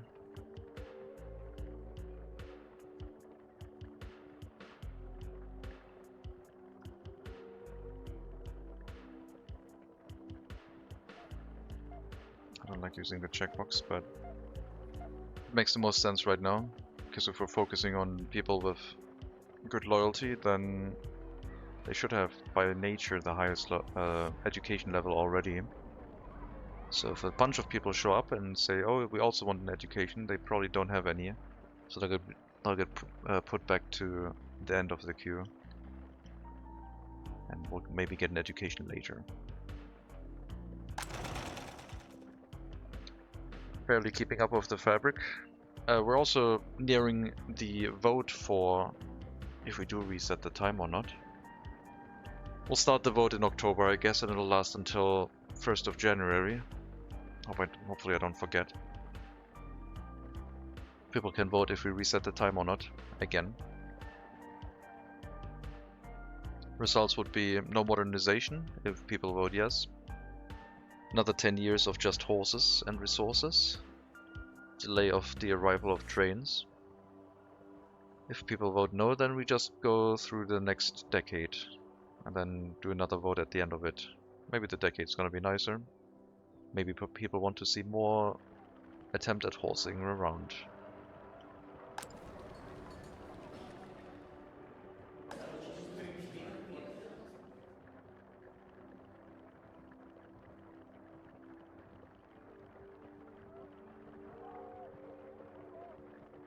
Okay, I think we'll bring up the loyalty requirement to at least like a 60.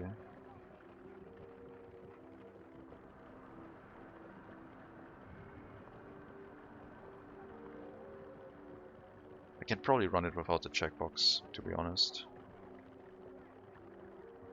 The small waves of people arriving at some points when their loyalty doesn't get checked sufficiently should not hinder most of the people getting an education.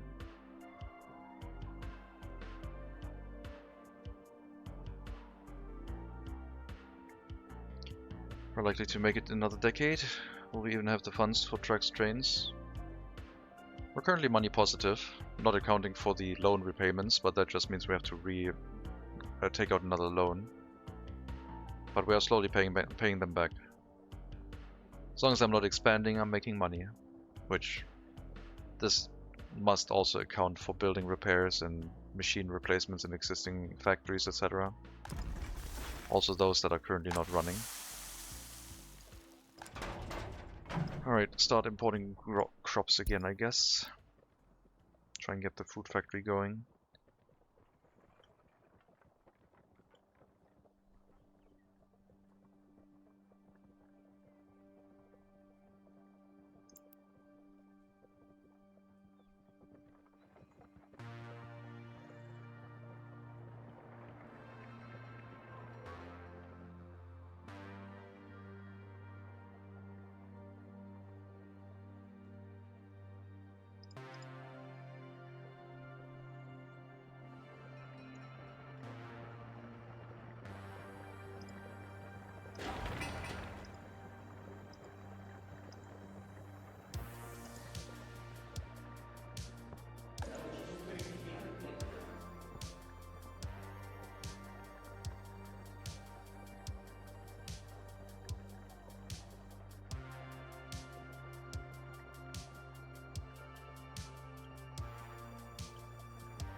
I don't like the feeling of waiting for a phone call while doing something like streaming. It's kind of stressful.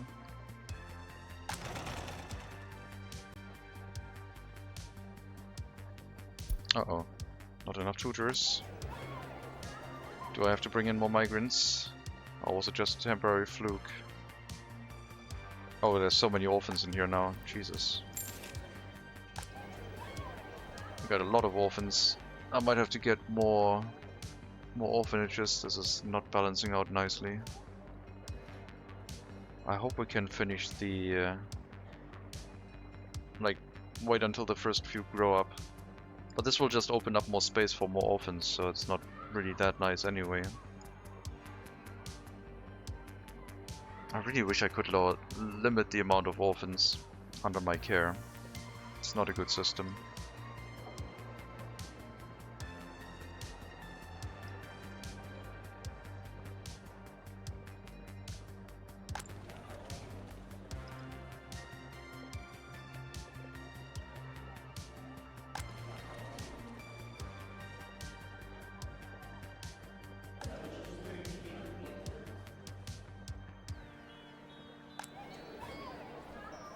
Oh my god, no, it's collapsing. You have 56% loyalty. Bring it down to 50. Make sure we have enough workers here, please. Come on. What you are looking for is that orphan crushing machine. Sort of, yeah. I need an orphanage that's right next to the heating plant, I guess. So we have like a limiting factor. Or maybe just an orphanage with no food. That might do it too. Maybe I do need that orphanage in Pruskov as an overflow. Huh. I guess that is a thought. Would increase our birth rate, would make a lot of disloyal people.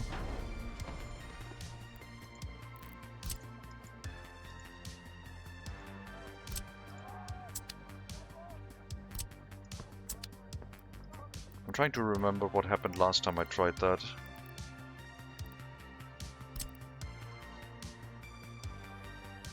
I don't think it went pretty well.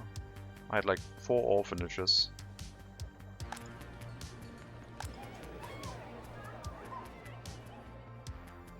Rebellion, yeah. But yeah, I might need an orphanage that actually just is a misery place. Oh god, why am I thinking about building an orphanage with workers, with disloyal workers and no food? That's so cruel. But I don't see any other way to balance the orphans right now.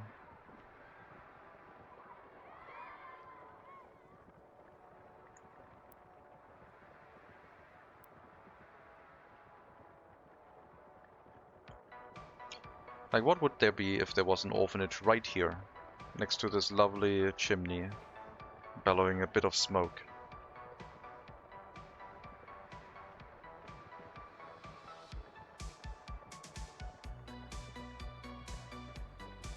That would take away a lot of people from the clothing factory.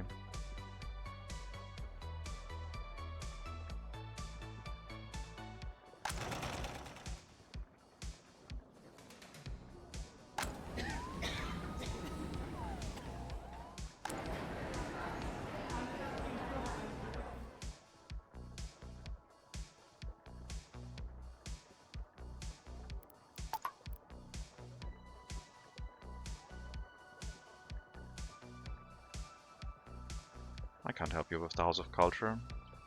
You'll have to figure that out yourself. I mean, population growth should go down because there's a lot of 21-year-olds without their own flat. Meaning that fewer children, meaning that the orphanage will hopefully get itself under control again. As long as we have enough loyal people to run them through the education system, that is. They can become teachers, educate students here to be over 50% loyalty, and then let them run the school. If we could educate them up to 70% or higher, that would be great. Ideally 80%, because then they can work in the orphanage for a little bit longer.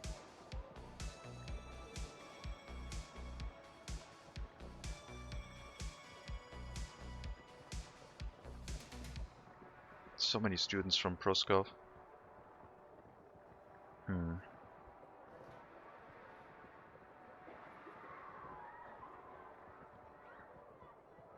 Make it a part of the hospital. I'm trying to not get them healthcare. I'm trying to reduce the amount of orphans I've said. You heard me.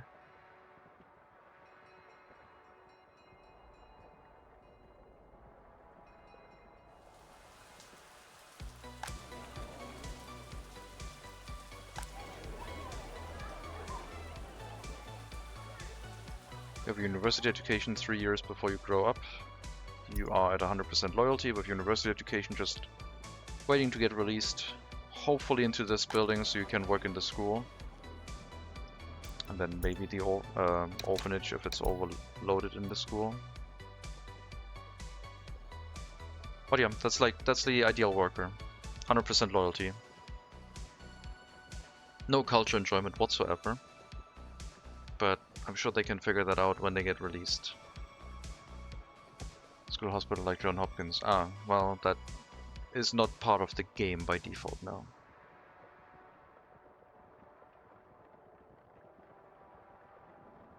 I want to see where Etushkalka Leonidovna gets migrates to, away from the orphanage once they grow up.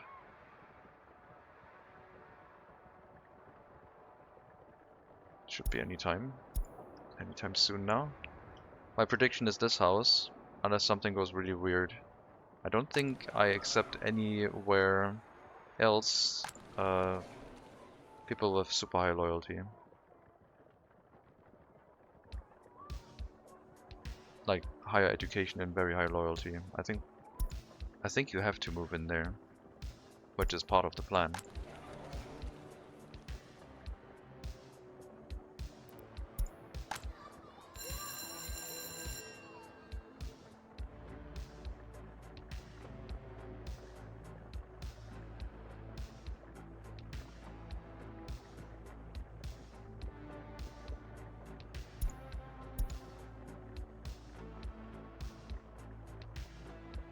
Come on, just grow up that year.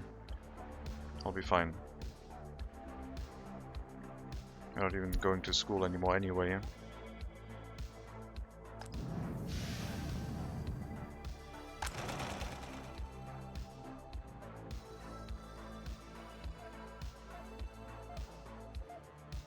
I might put some more housing here, closer to the to the clothing factory. Once I need more population. Right now I don't. The amount of 21-year-olds waiting for their own flat is probably going to go down during winter.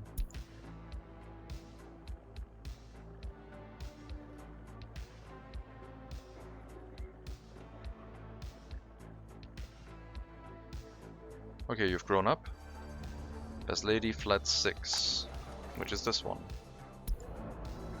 So you've moved into the building that I was hoping you would. And now you're going to provide a university, your loyalty and your higher education is going to work as a teacher in the school with 100% loyalty, pushing up the students in their loyalty. 39% at 0.45% education, or like 0.45 education. Once this takes up, this will take up too by a decent chunk. If a loyal teacher is present. Went up by 2% for 41 now, so yeah, the people should be pretty loyal. If they get the school education correctly.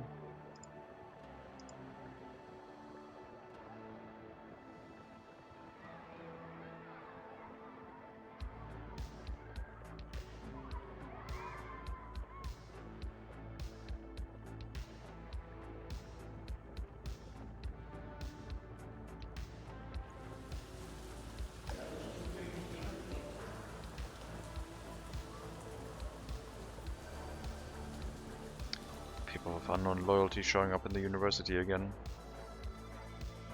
What is this?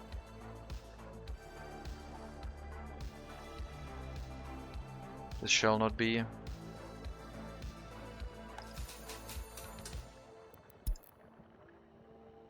need so many more highly educated people.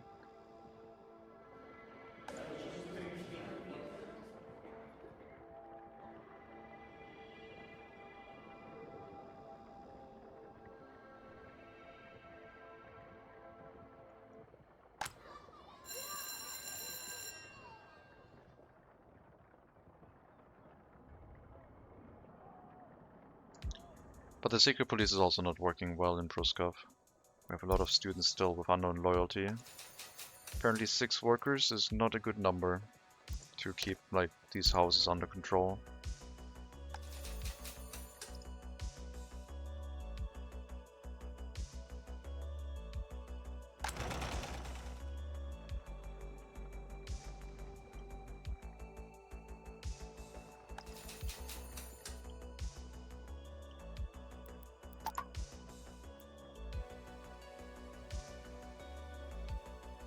Maybe the buildings just don't really function well if they don't have a full worker count in the secret police.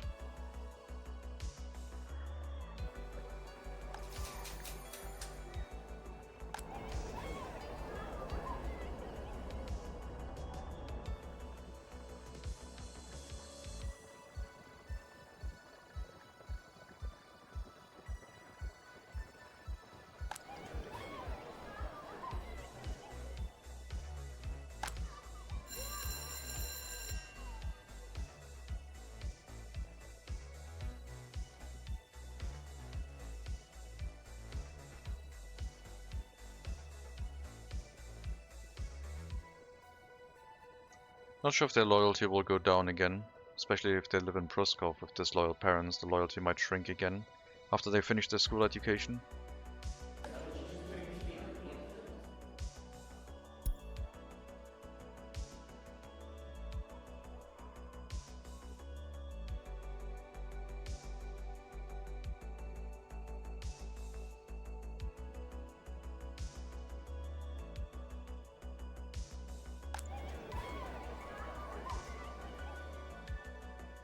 Ever so slightly additional migration, trying to get things stabilized. We would have made over 1,000 rubles of profit last month, but we had to get migrants once.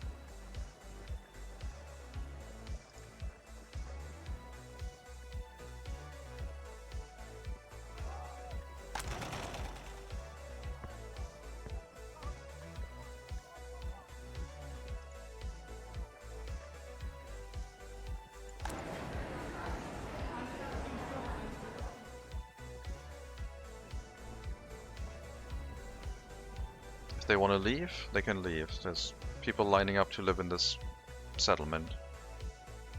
I don't care too much. I think I haven't modified the houses in any way. Low loyalty, yeah, everything's fine.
Seems like it's working.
Grow up that 1 year. Yeah, just asking someone to grow up a year.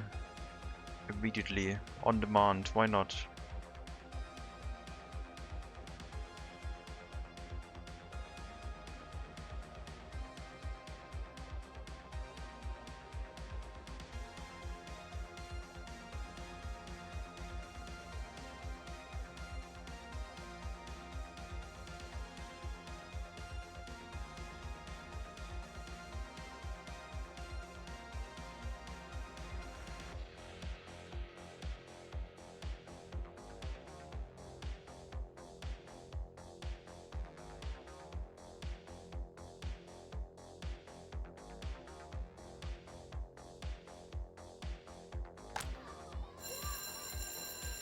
More loyal teachers, expected, which should bring up the general loyalty of the population.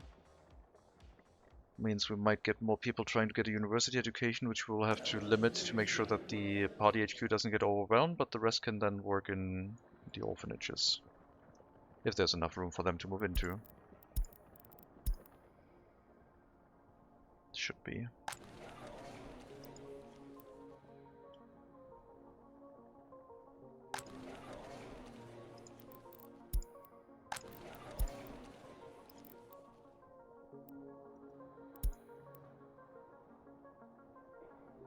Not enough tutors in the orphanage. It's not something I want to see.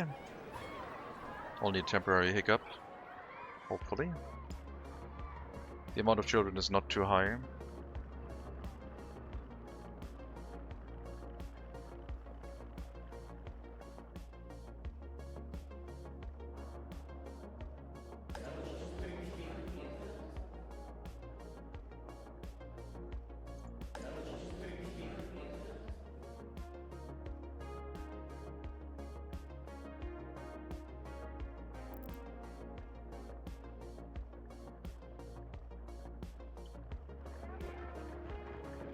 Well, we're importing crops again for the food production.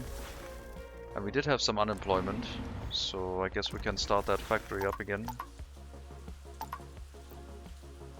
And we might be able to revert the lines importing food from the border back to our food factory's warehouse.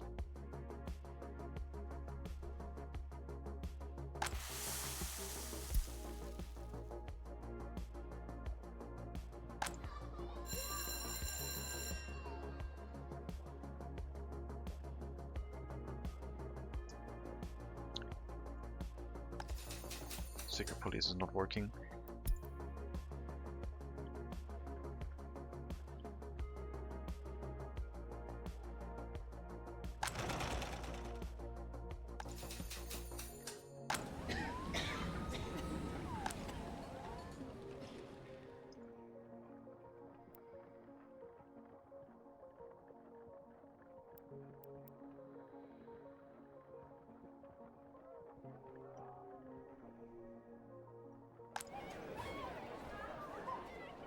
Is it going to become stable?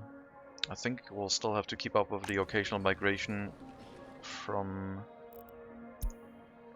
regular workers. Sometimes there's loyal people here moving in with 38% loyalty. That's fine, I guess.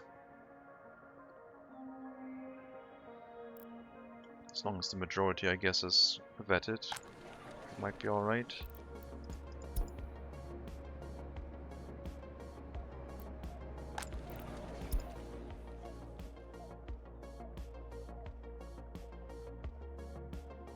Yeah, the benefit of having this set up this way is we always know the loyalty of university educated people because they live here, and the local secret police is working fine. We just can't guarantee the loyalty of people with a basic education. That makes it a problem.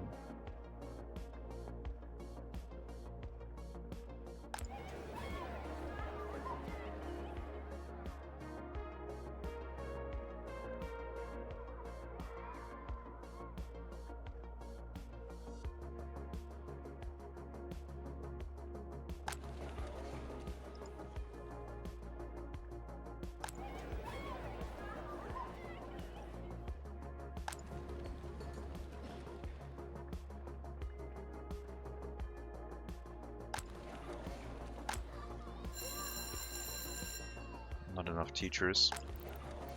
They're waiting, taking a nap. You have walked to work. Yeah, the people in the school can get their education slowly, that's fine. Should probably focus on students by education again. This will open up some more students for university education. Because they'll finish their education faster and more reliably. Institution of knowledge infiltration? Yes. That makes sense though. You're finished, but you don't have the loyalty to go to university.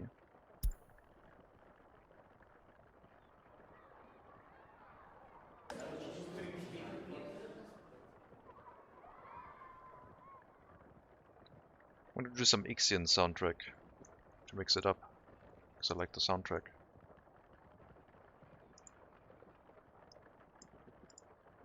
It's gonna be a weird soundtrack for a bit.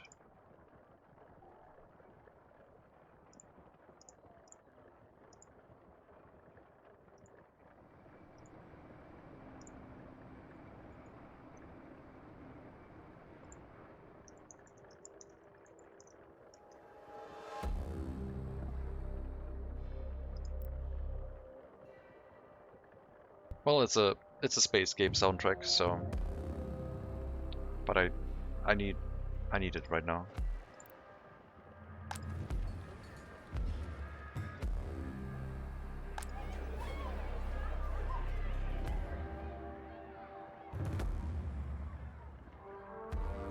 Maybe the thing that's missing from last time is that we need an orphanage that takes care of just creating people with high loyalty but regular education.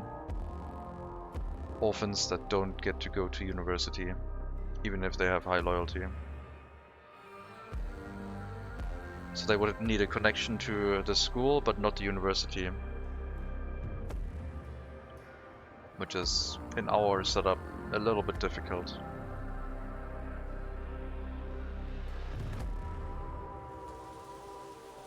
Best boosted main file theme of Ixion is great. That's a weird way to describe it.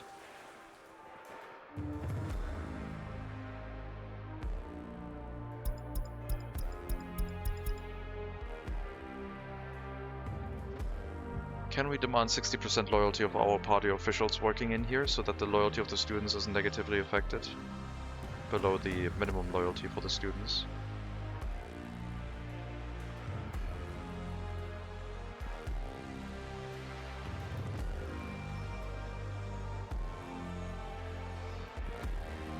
If not, then we'll have to revert that.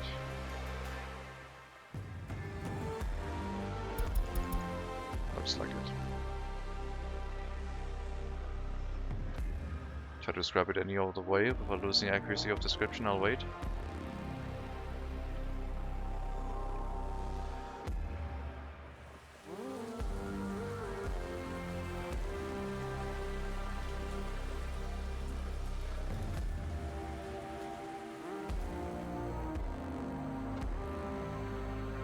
I'm getting that there's this electronic wobble effect.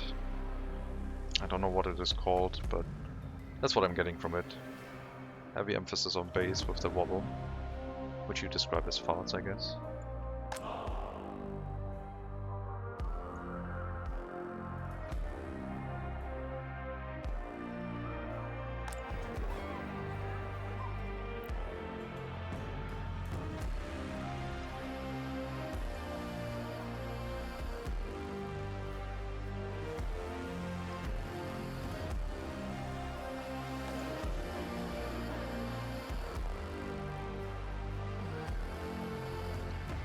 Suddenly you have enough loyalty.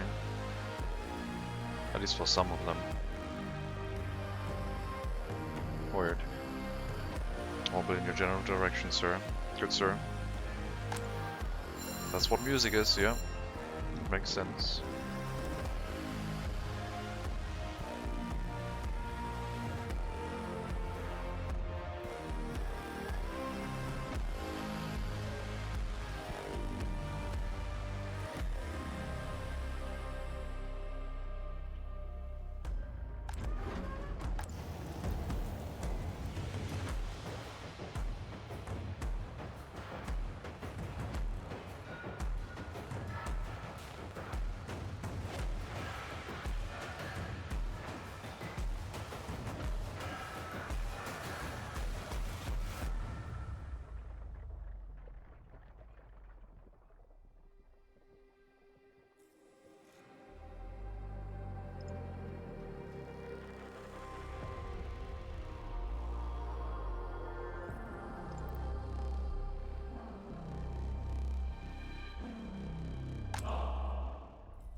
mean, having an excess of workers is not a bad thing.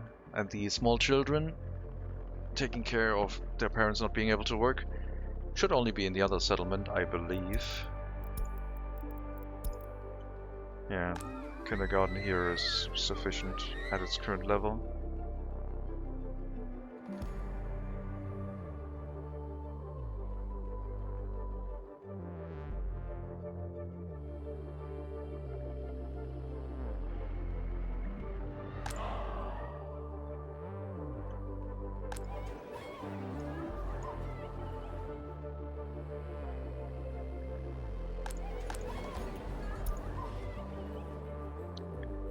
Unknown loyalty, okay, 45, 67, 45.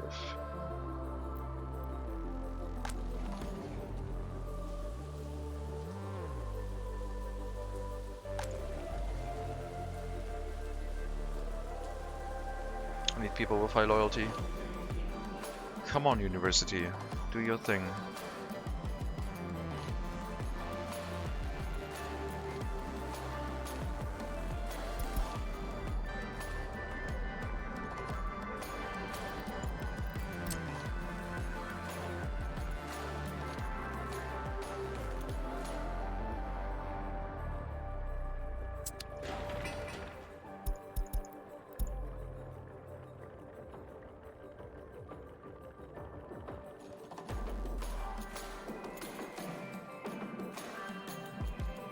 I would describe it, I guess, as ambient dubstep mixed with, like, what are they called? Digital instrumental? I don't know.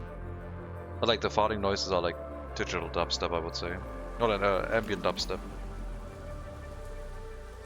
Very calm comparatively.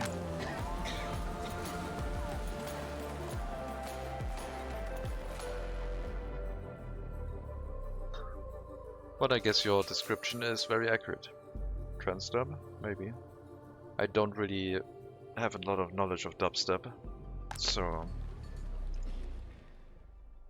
that was just a thought.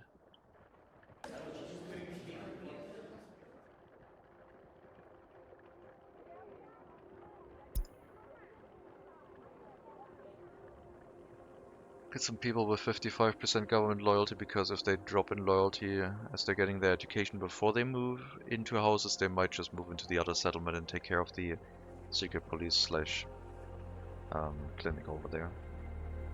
Short-lived dubstep, it's constantly evolves. Yeah, I guess that makes sense.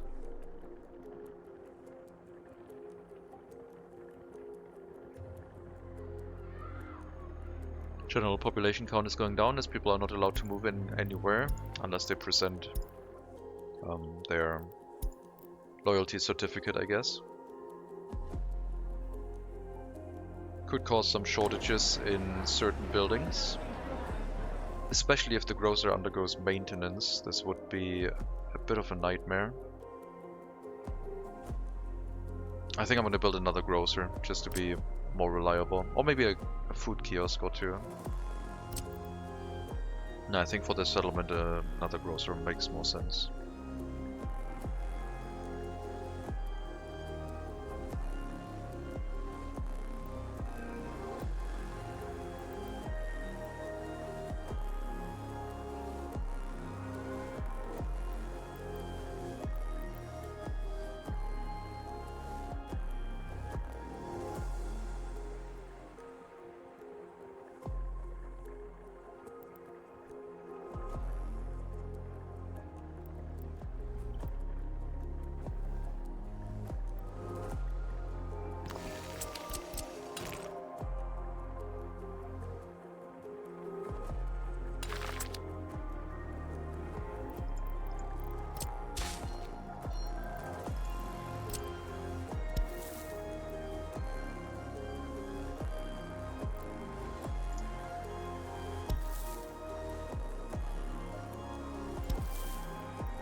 Dracula meditation music.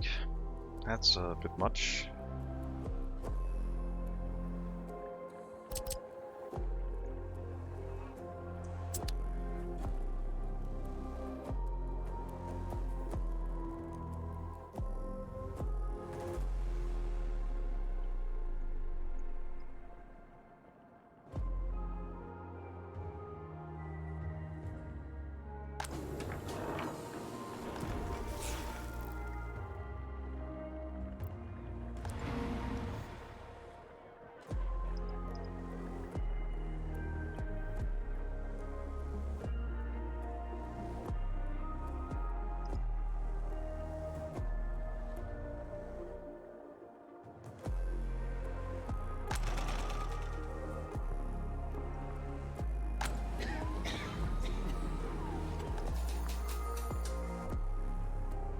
Well, we have a secret police here. Is it working as well as it should? No, not really.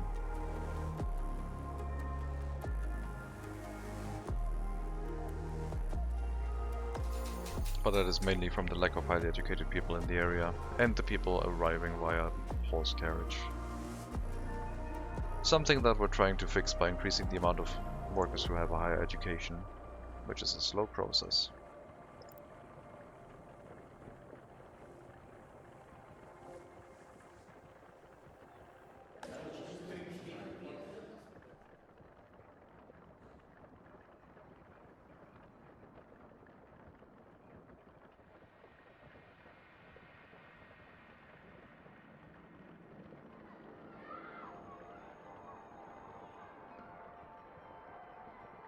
You're not even gonna finish your university education, huh?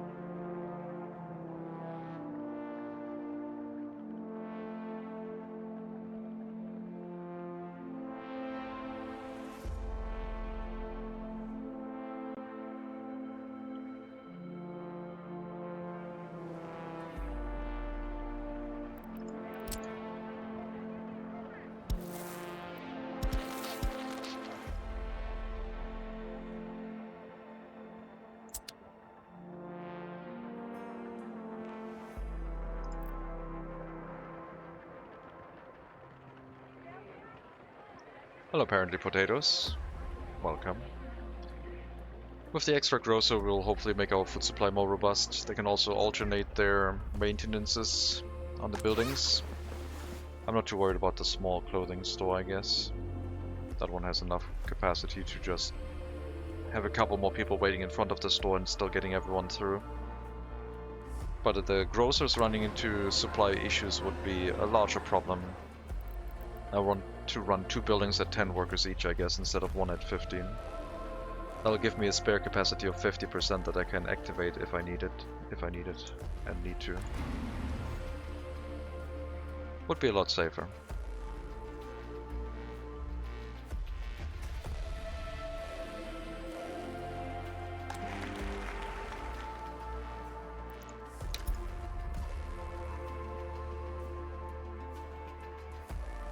I need some more generic houses for people to move into who aren't being told where to work. Regular education, over 50% loyalty.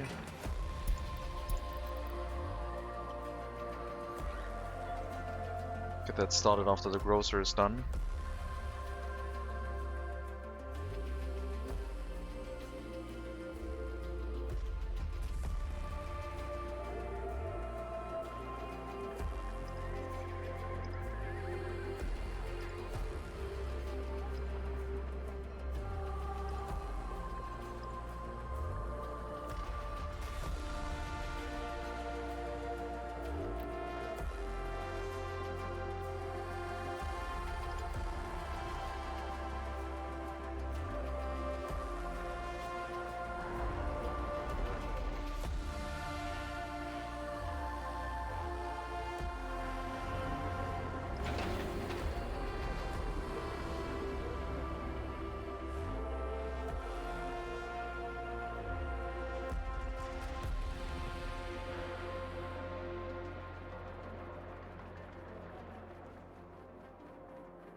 Amount of orphans is going down, people have fewer children, 21-year-olds without their own flat have piled up a bunch.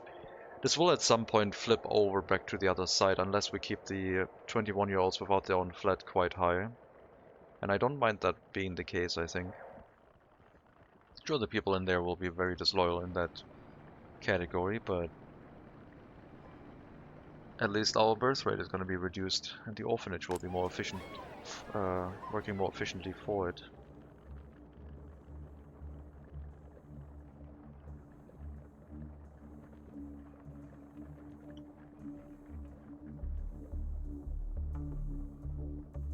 We're barely making money, a little bit here and there. It's a thing. Now with the food factory running again, there is value being produced that we aren't currently using, so I will start doing that again. Instead of going to the customs house, we will pick up food from the warehouse.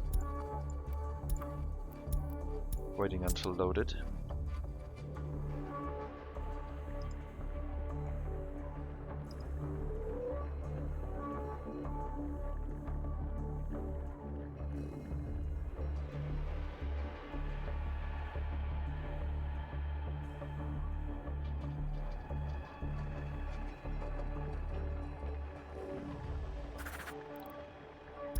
The ice wagons are also quite busy.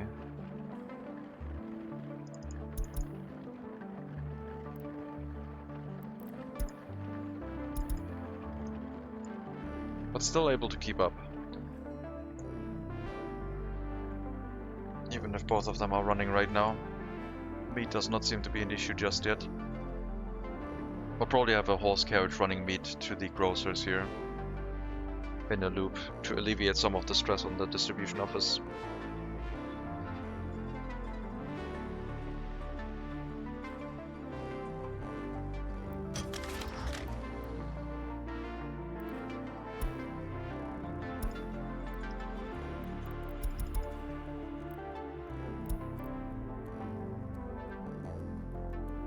Repair 20%, please.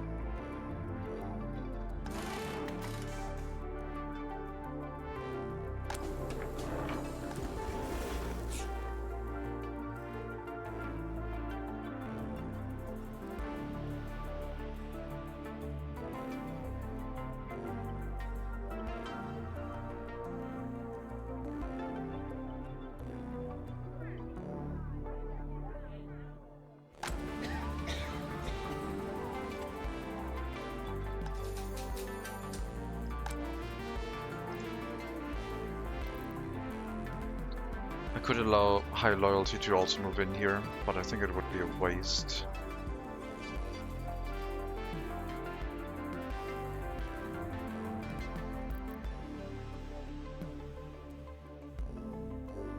At least not until our current settlement has filled all of its places with highly educated people. There's still so many slots available. This building 50 to 75% loyalty, this one for 75 to 100, and this one for 50 to 75, which would put the settlement at a pretty good amount of highly educated people, very stable, if we can get it there. So our teachers are now very high loyalty, 98% and higher, except this one. And that should bring up the loyalty of everyone in the school to hopefully at least 50.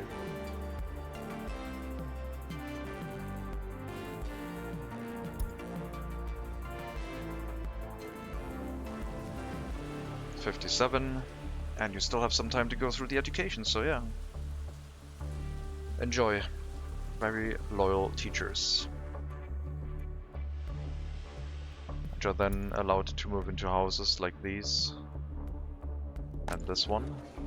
No, not that one. This one, I guess.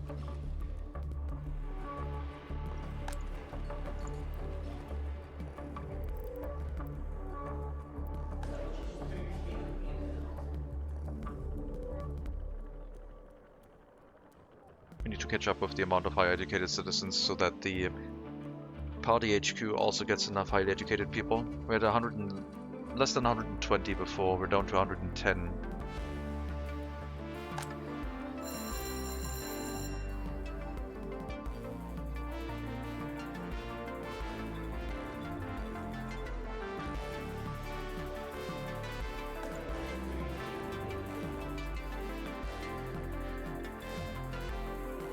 But as more and more people in the public school get a loyalty pushed over 55%, they can then also try and get an education at the school, at the university afterwards. And if their loyalty is high enough, or maybe our loyalty of the teachers is not too terrible, they'll finish it with a sufficient loyalty and actually can join the workforce with 55% loyalty.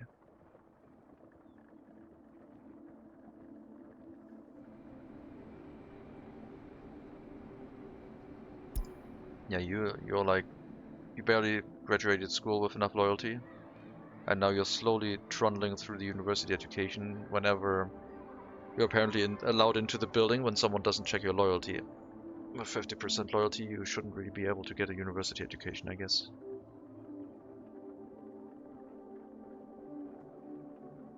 But sometimes it happens. Let me know when the grocer is done. We do need to assign workers here carrying, well, construction officers carrying workers to the building. I might have to give the end station priority getting onto the road here.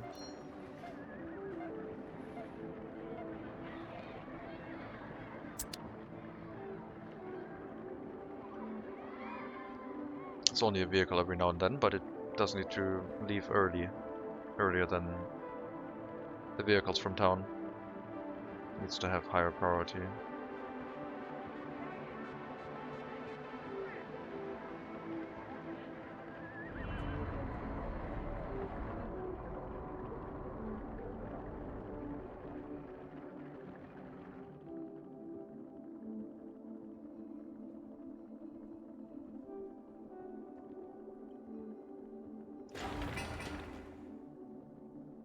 This will cause a traffic jam at the customs house because more construction vehicles arriving, picking up building materials.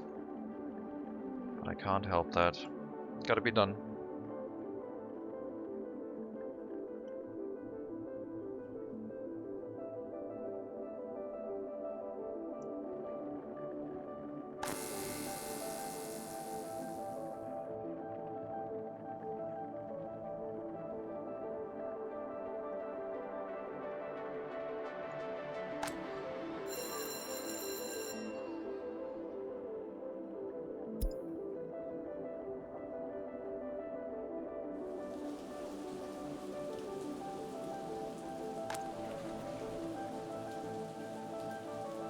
Oh, someone else moved in. Congratulations for joining the workforce, 89% loyalty. Very good.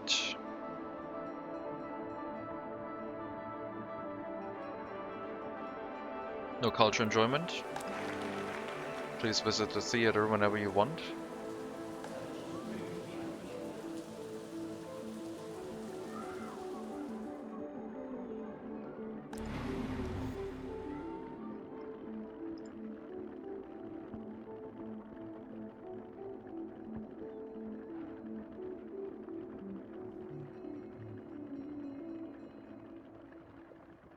I would like to rebuild this this feeder station similar to this with a longer road.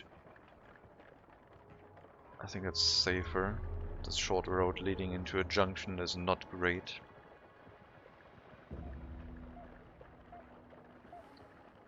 Really easy and cheap to rebuild, so we could do that, I guess.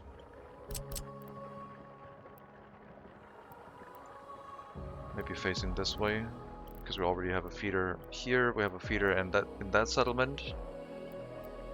I just want to have one on this side of the bridge as well.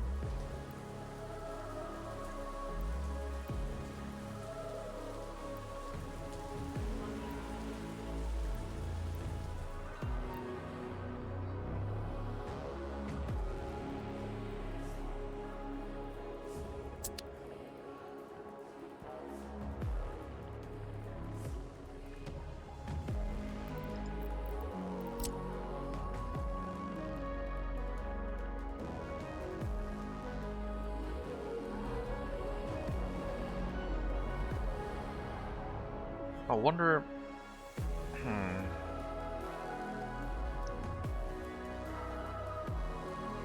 I kind of want to try a small field.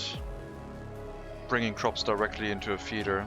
Just workers going there, harvesting, sowing. Not even tractors. And we just have a vehicle, or like the distribution office is assigned to pick up the crops from here and just use them in the system. That could maybe work.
I don't know how they know that the other ones want to turn right so they can enter the roundabout, because they don't have any indicators. X-Files music plays.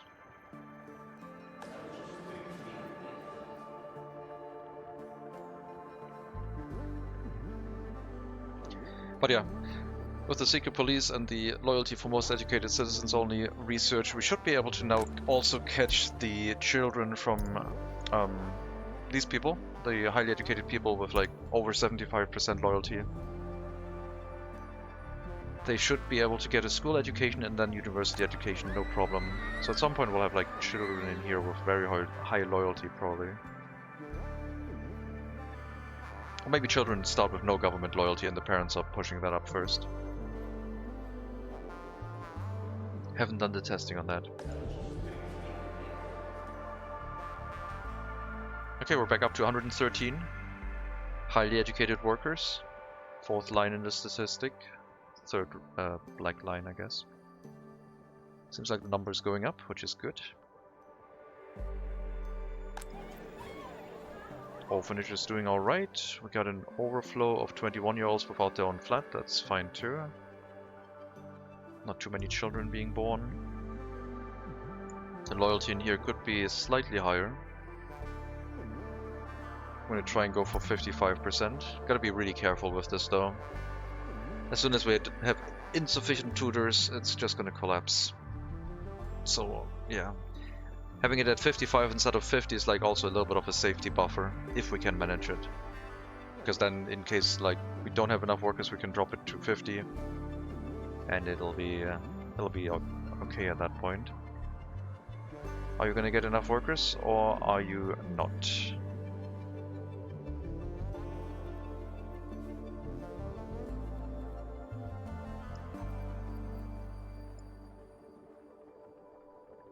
Looks like you might.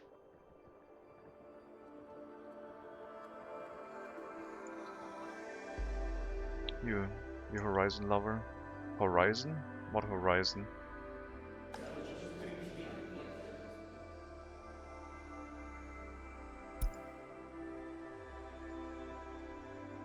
Hello, Project 7.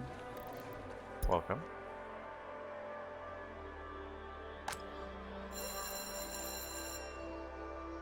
Oh, New Horizons 2.0. I didn't vote for it. Well, I voted for it, but I wasn't the only one voting for it, so... Everyone likes the map. Apparently. Plus, you don't have to play next to the hills. I just think it really looks cool and it gives you options with the terrain to make really interesting infrastructure. Manipulated the people a little bit. Just a little bit. But I think you'll like the map. Like I said, it has something for everyone. If you don't like hills, you're still gonna love the 2 customs houses because that map existed before they introduced the super fast large customs house. So yeah, you're gonna have a lot of throughput on that border now. But I also really like the northwestern start, where you have like a medium Soviet customs house and a large Western customs house, and you can try a run where you focus on ruble, on NATO resources instead right away. Simply don't open the minimap. Right. I guess that'll work too.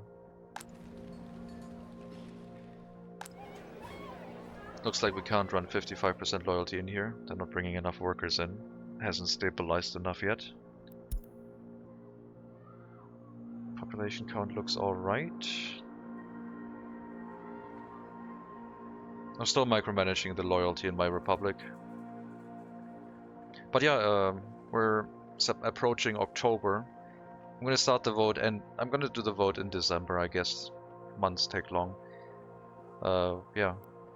Criminality, I guess.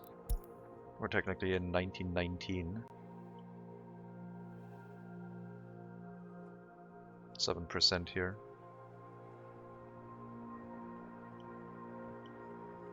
The orphanage is technically a way to reduce your population's criminality, and it can also be used to boost loyalty, with the right loyalty for the workers, of course, but this is technically a building that could help you deal with criminality in your republic,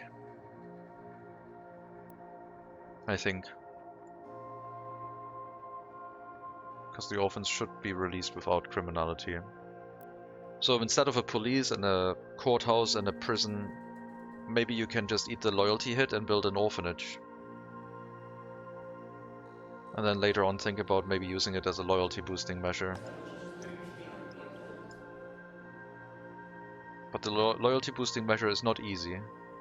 So it's it needs some planning, I guess.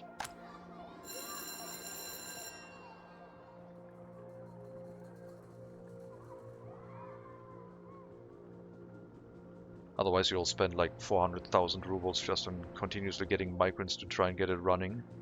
And then every little hiccup, like building a settlement without a secret police, will make it come crashing down again. It's not ideal.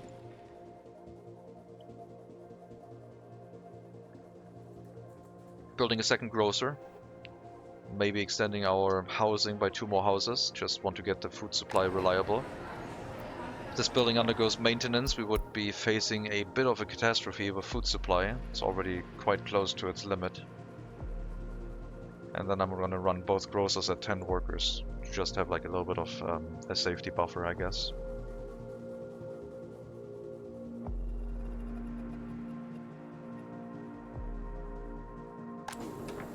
Started food production again. No crop production yet. I'm still thinking about that. Wondering if we could use workers delivered by horse carriages far away in a field to more efficiently harvest things. But right now we're just trying to get food production going with imported crops, I guess. We're just gonna put more strain on the customs house again.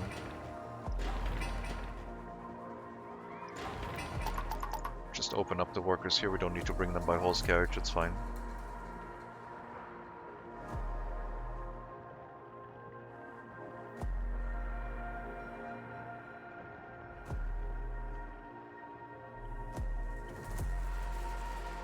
This is our incinerator with built-in waste separation facility for metal scrap. Because the hazardous waste we imported does not have anything else. Doesn't have construction waste or aluminium. So I can separate the metal scrap out by just letting the mixed waste rot away. Was your import rule working? I did hear you once that you are playing with it, but you used the research points for secret police. I played with it until we had to take out a loan because I was saying I need, like, I couldn't, it was too difficult. I need to first gain more experience with the horses. I ran with it until we took out our first loan. It makes the game difficult because you're not easily able to pivot. Like, we did logging, then I did switch to boards, it didn't make enough money, then I tried to pivot to fabric and clothing. We have 4 research points, 2 from the decades and 2 from the settlements. So secret police and I guess board/log exports were what we used. Nice waste, yep. This one is worth 30% more, or even 30% more from this customs house. But it has construction waste instead of metal scrap, and it has a 30% part of hazardous waste instead of 20%. And it doesn't have plastics waste in it. 1910 is the first free one, or even 1900. You start with a free one every decade from the start. First, when you start, you have a free research point. So you can already think about what you want to do.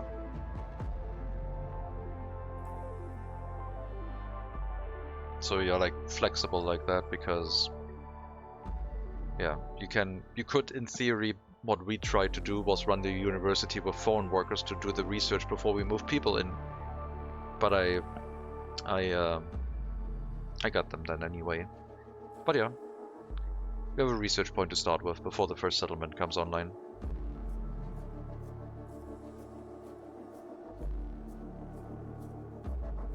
I'm gonna have to prepare the vote.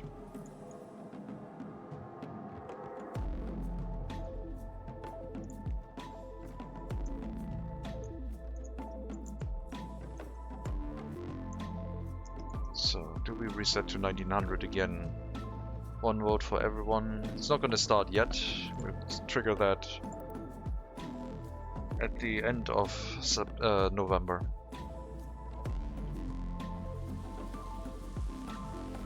We're making a sliver of profit. If we weren't building, it would be around like 1,000 ruble per month. Clothing factory could probably deal with some more horse carriages bringing fabric in, but it's working alright.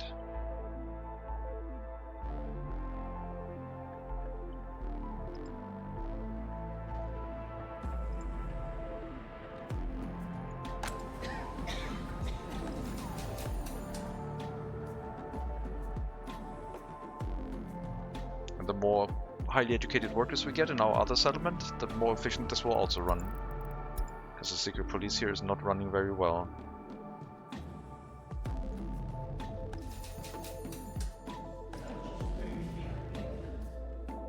But first we have to stabilize the amount of highly educated people we have. It's been hovering around 110 to 120 for a long time. I'm hoping that'll start going up soon.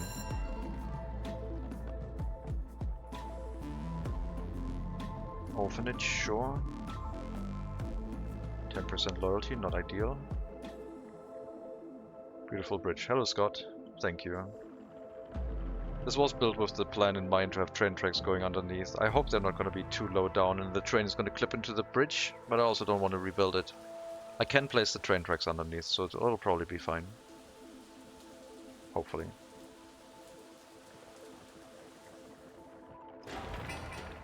Okay, let me assign some worker deliveries, I guess. I wanted to run the train from the customs house into this area down here, and then one path to lead this way, and one to bring it around this side. So I did want to have a bridge here. Could have also made a road, I guess, and then just a crossing.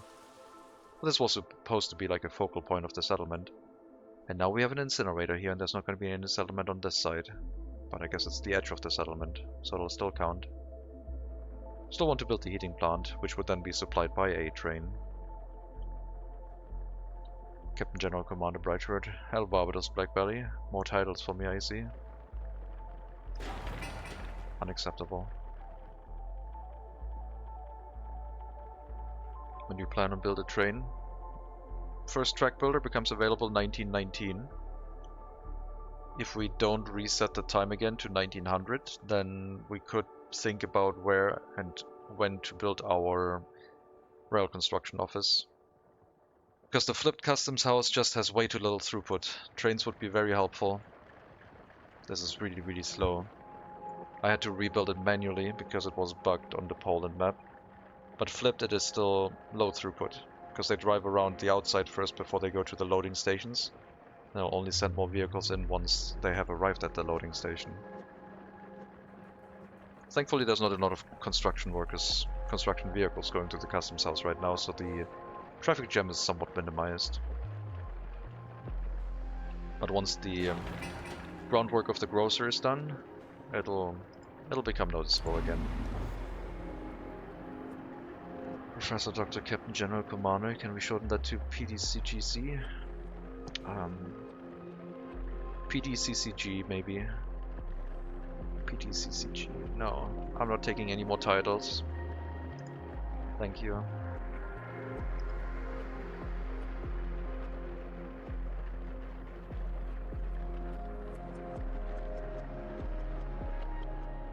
Second distribution office is up to make sure that the fuel supply everywhere is running okay. This one's only doing crop distribution to horse feeders.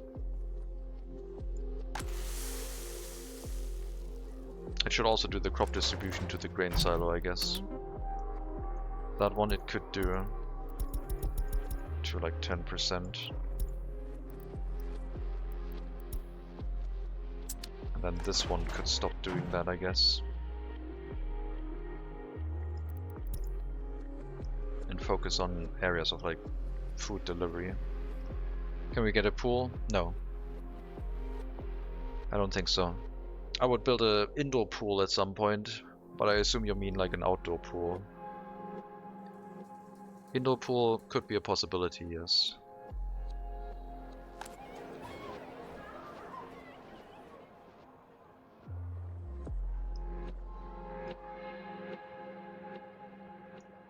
Running lone workers here.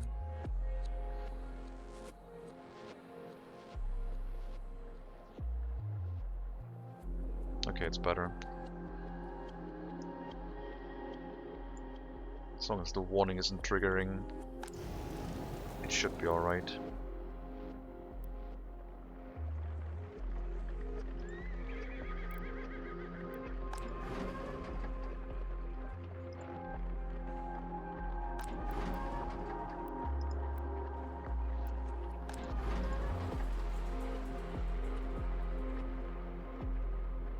Indoor? Yeah. I think it would help with health and happiness. It's also another attraction building.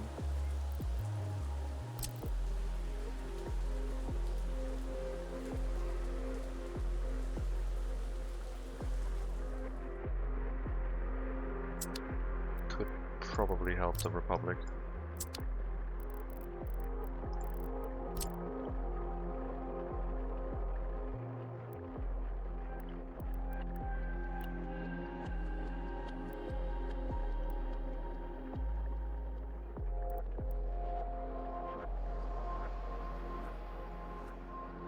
Also with the trading rules, if I want to make cloth out of fabric, I need 1 point import fabric and another 1 to sell the clothes. Yes. You need to, like, any resource you're importing for a process that makes you a profit. So, excluding for your citizens directly, excluding for vehicle maintenances, etc., repairs, building repairs. Any resource you're importing with the idea of making a profit, or exporting, you need a research point. So you can import as much fabric as you want, saying like, yeah, I want to stockpile fabric right now.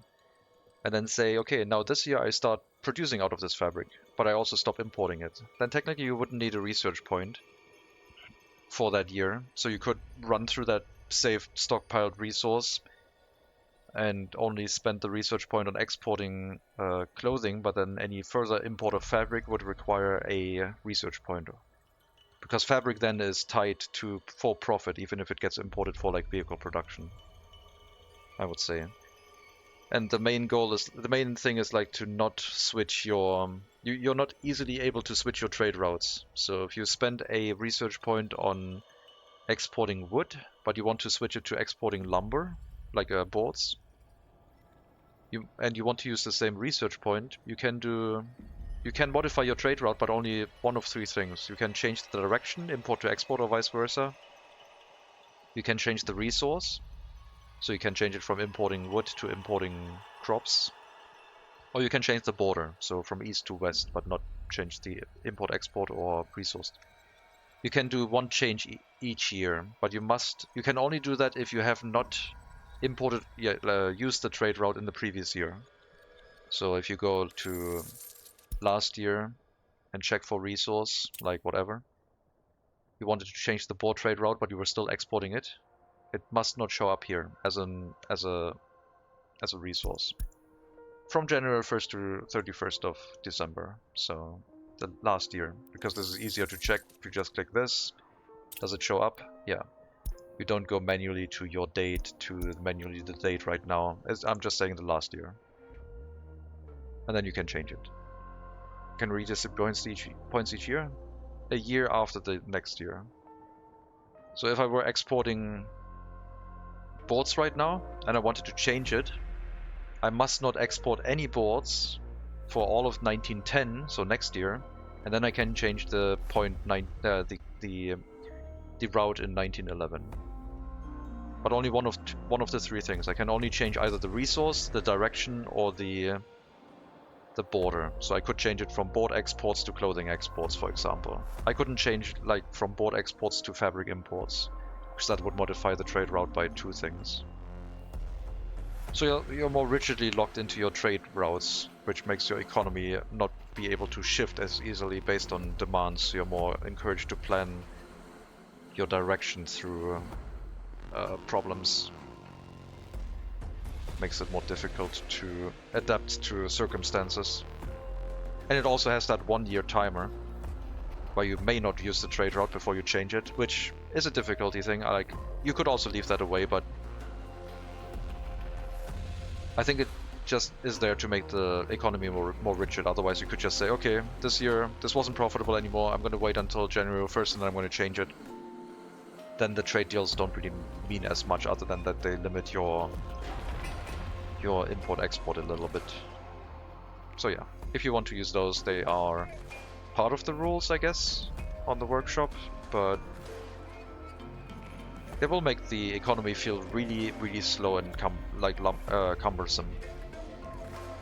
If something goes wrong with the resource, like if you feel like, the boards aren't working, I want to change it, and now I have to wait until 1st of January 1911, and I can't even use the trade deal next year, means I'm not going to get any profit in that time as well. Is it worth to change it, or should I just keep exporting and hoping for something better, hoping for another settlement research point? Have like a spare research point that I can use to change things.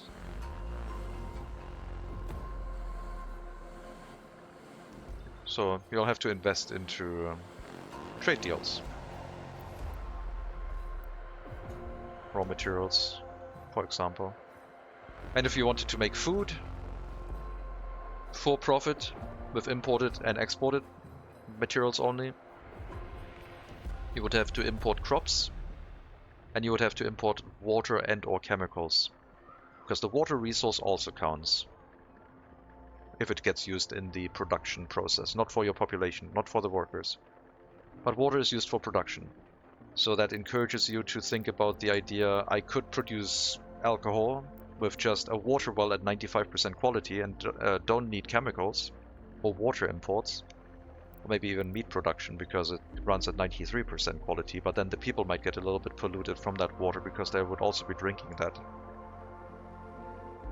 But yeah, the only resource that doesn't count is energy, because energy is needed everywhere, but also not really anymore. Some factories work without energy. I was thinking about also adding the trade rule, but I think I will skip that part. Yeah, the trade rules are not really made for the horses. They are very, very difficult, I think. They're for like a 1930 start or 1930 start or 1920 start with vehicles. They would definitely spice things up there. But the 1900 start, I think the trade deals are difficult. Mainly because they lock your economy into like a situation. I mean, when you start out with the clothing factory, you would say, okay, the first free research point from 1900 plus the first research point from the first settlement just go into import fabric, export clothing. Or you say, I want to go loyalty and go secret police. Or you try something completely different, like maybe bigger capacity housing with Soviet functionalism.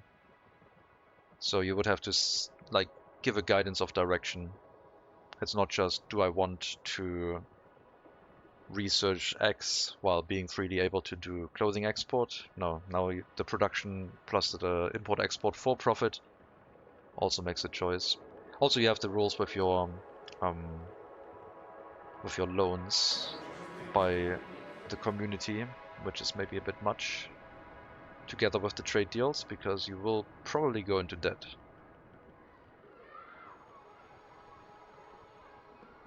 That is a lot of people who want an education, because the loyalty wasn't known for some time. That should clear itself up. Also, the building is undergoing maintenance right now. Ideal. Age 28. Yeah, you're not gonna be here much longer. So these are the people who are currently not able to move in anywhere. Really low loyalty, basic education. Trying to get a university education, because then they can at least move into like the other settlement. But only whenever we don't know their loyalty. Have to go and see New Horizons now. Have fun with killing the criminals. Thank you. Enjoy the map. I think you're gonna like it. You're not gonna hate it, I don't think, but maybe. I don't know. Maybe you hate looking at mountains.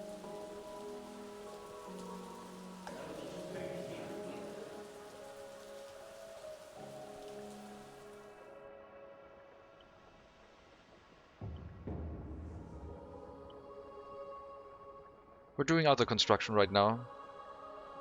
Calm your horses. We're also low on money. The pool was an idea, not a guarantee. Still thinking about where to build it. Maybe these houses could be made to go away and like replace it here instead.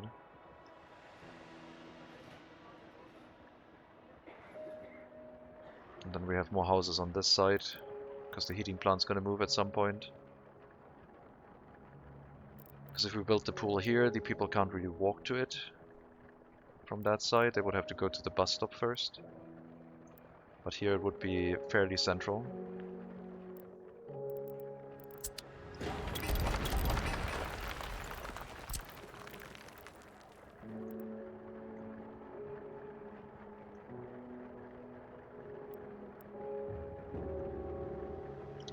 I don't know. Would be really close to the other building though. Looks kinda hideous.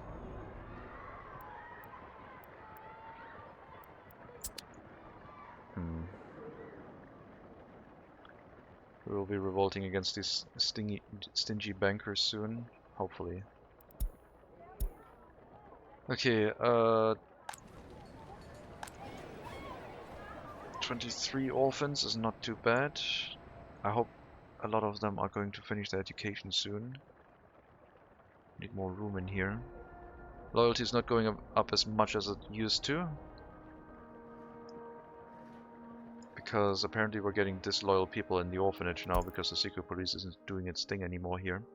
These houses have no knowledge. Meaning that they're walking into this orphanage and just spewing nonsense.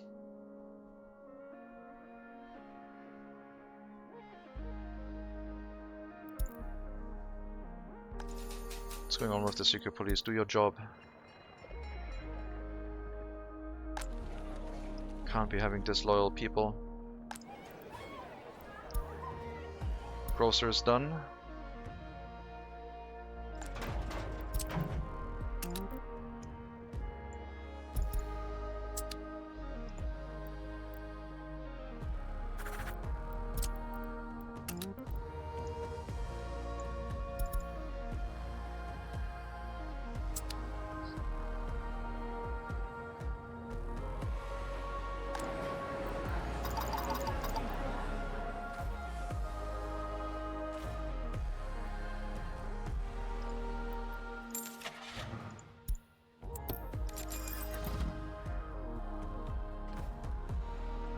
Saw them earlier, one of them had 22% loyalty. I mean, orphans might have any type of loyalty.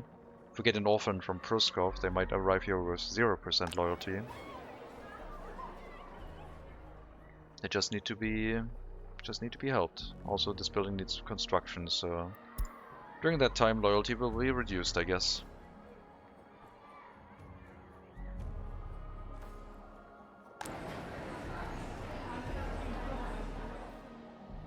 gonna get a meat carriage too. Refrigerated carriage, ice wagon.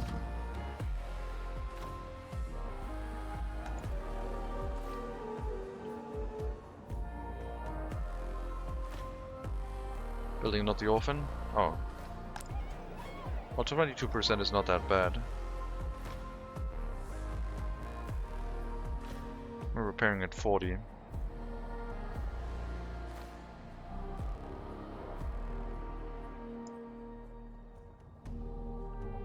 Building maintenance means that our tutors are less efficient. Did get a lot of loyal teachers though, which should boost the general loyalty here.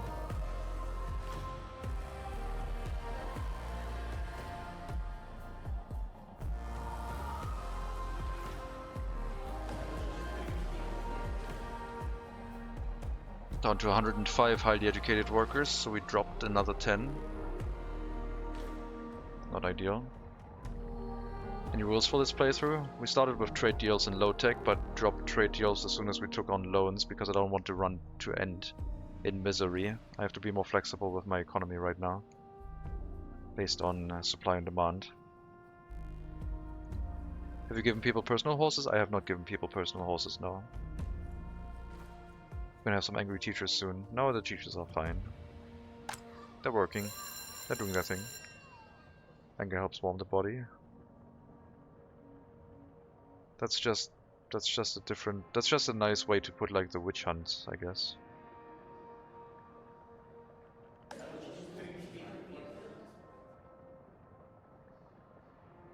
They're not crazy. They're not persecuting random people in witch trials. Anger heats the body. It's not a fire. Might be getting fed up with the loyalty rules. Oh, they have no other choices. It's either those rules or I'm pouting.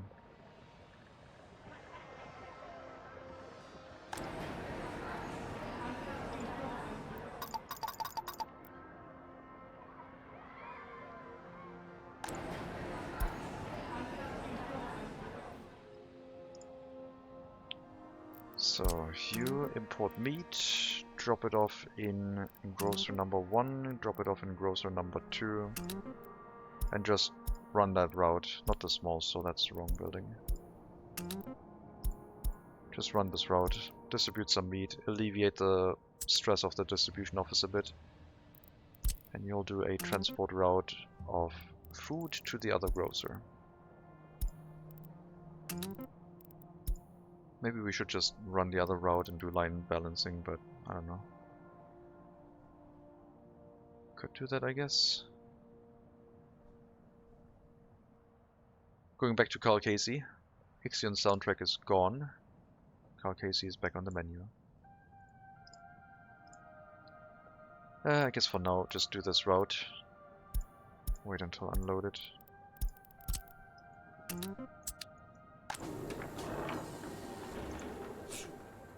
I'm gonna have trouble keeping up with the food supply.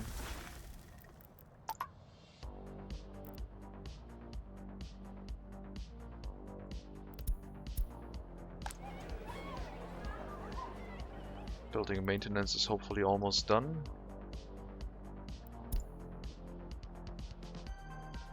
At least we're allowed to use a road crane in here. But yeah, this will demolish the loyalty quite a bit. This reconstruction has to be finished as soon as possible.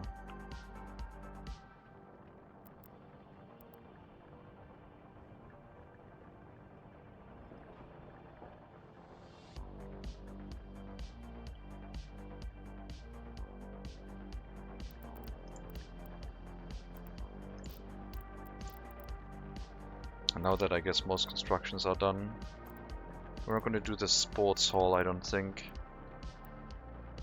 I'd rather have the indoor pool.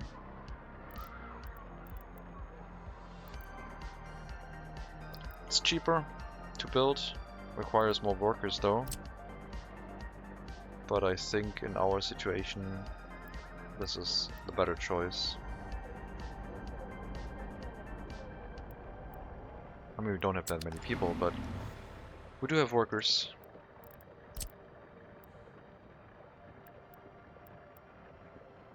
Put it here, I guess.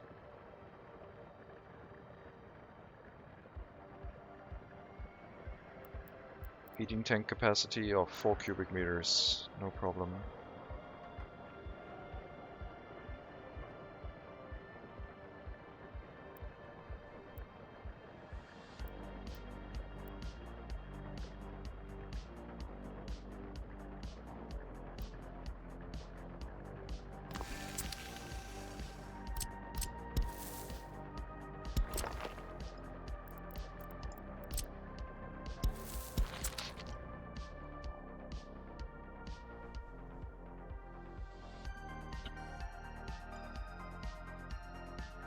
That's the indoor pool.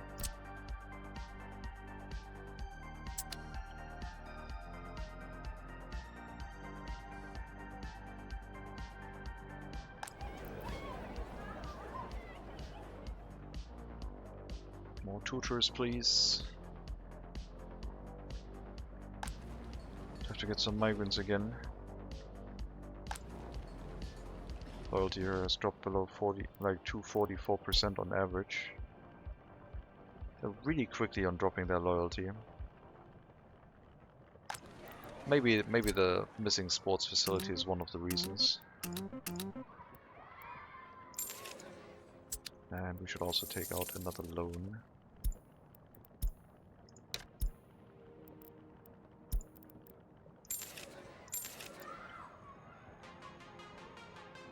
Let's hope that'll fix it.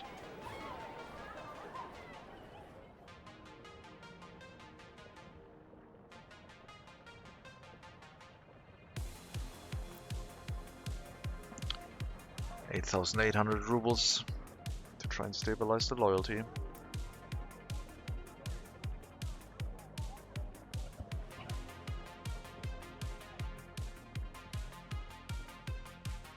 Having an indoor pool will also mean that more passengers from Pruskov will try to get to it during winter and maybe even summer, if they're sick of their football field.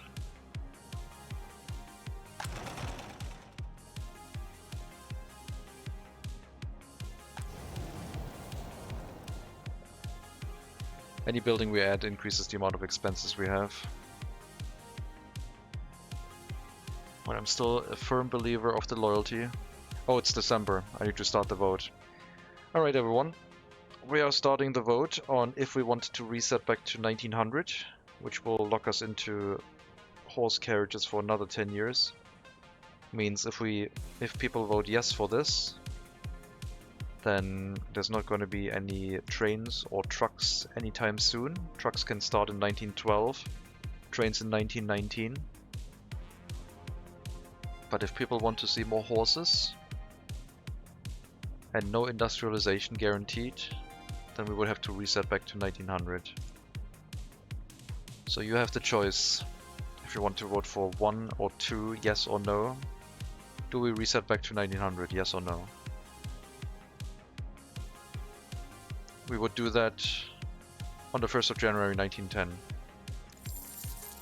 and go back to 1st of January 1900.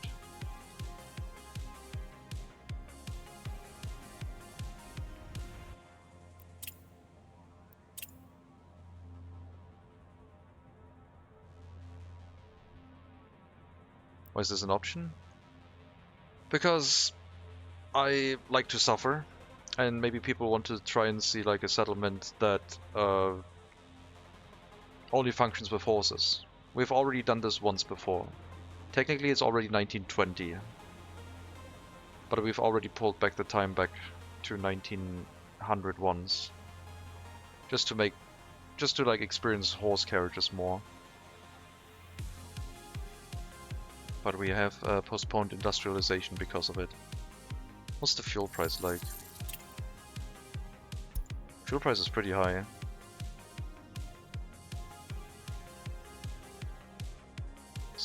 Isn't this eventually leading to war? No wars here, no. Well, there were rifles back then, before 1910. But yeah, there will be no war. Peace in our time.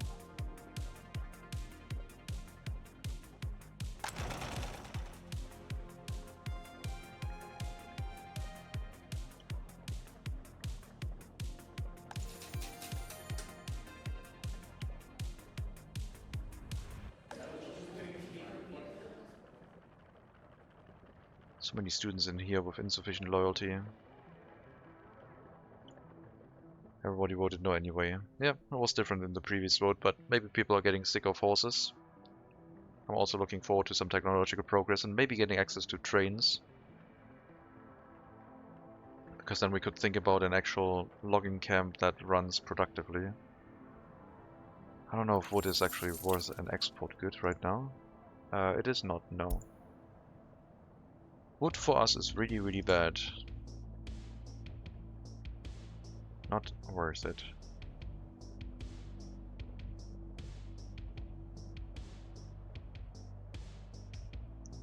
No one can resist the train. Apparently not now. Do we not have an endemic escape problem with 49% happiness? I don't know. I mean, low happiness I guess is in this settlement. Where we're burning off excess workers.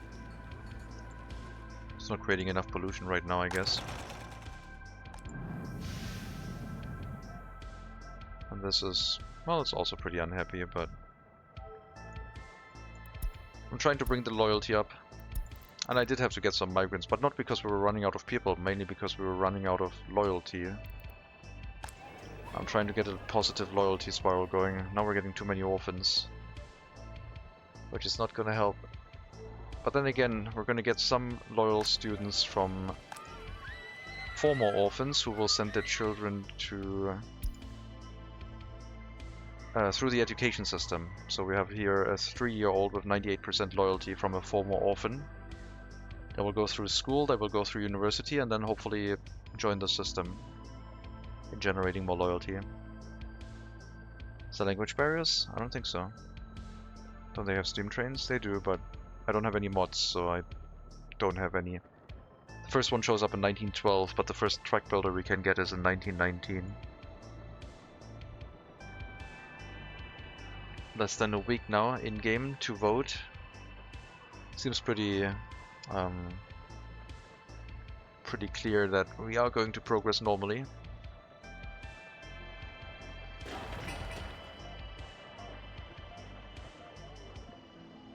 Uh-oh. It has begun. I just said it. And now the opposition is coming out. Hello, ich bin doof. Welcome. You love horses? Yeah. I mean, they're not going to go away, really. I don't think. I don't think the horseless carriages would ever replace horses.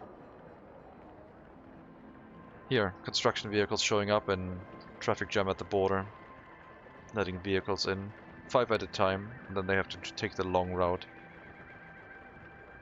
On a normal customs house they would go to the loading-unloading station and then take the long way. But the throughput here is significantly reduced. I really like horses if they didn't slow down so much when loaded. Well, I'm okay with that.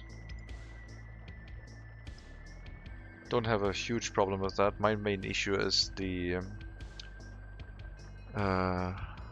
well, there's not a lot of profitable industries to make you, like, survive. And farming is a bit of a nightmare.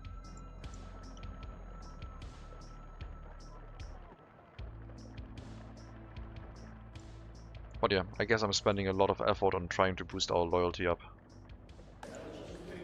Which is having a mild success. Why are there so many students here with low loyalty?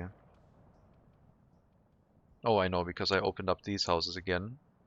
And the secret police is overloaded with these 2 houses, I guess. Great. Well, that's okay. Maybe we needed some more university students anyway. We're slowly running out of workers for that purpose.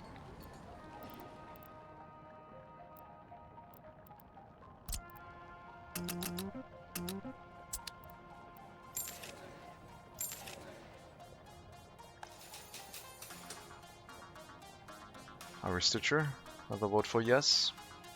And it's January 1st. The vote has gone through.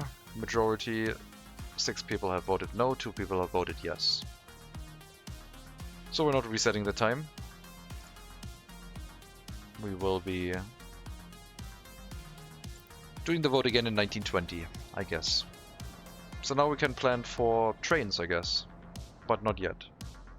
The rail construction office shouldn't be built right now, otherwise we'll have to maintain it before we can even use it. In 6 or 7 years we can maybe build the rail construction office to then get a construction train delivered in 1919, if the eventuality of another time reset happens again. You can still produce covered wagons, no horses included, for 100 each, no clue with how much profit. Yeah. If you can carry them to the border, that is. I don't know if they can. Or if you need horses for that.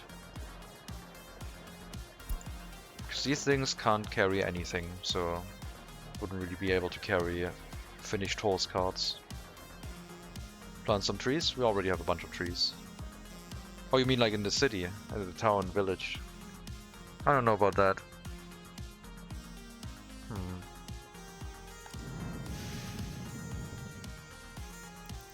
How's the heating situation? Still okay. Heat water tank at -11 is over 80. Could still have some expansion here. We'll be fine. And the settlement too, no problem. Secret police here is not working at all. Low amount of highly educated people is the issue.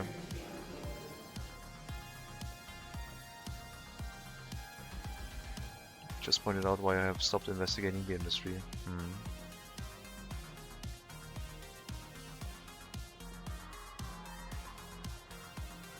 Need more.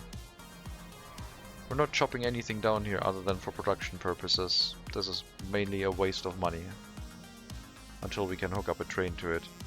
But then I would rebuild in a different area. Or we would have a train track run around all this town here. Because I'm not going to build a train track over the roundabout. That would be ill-advised.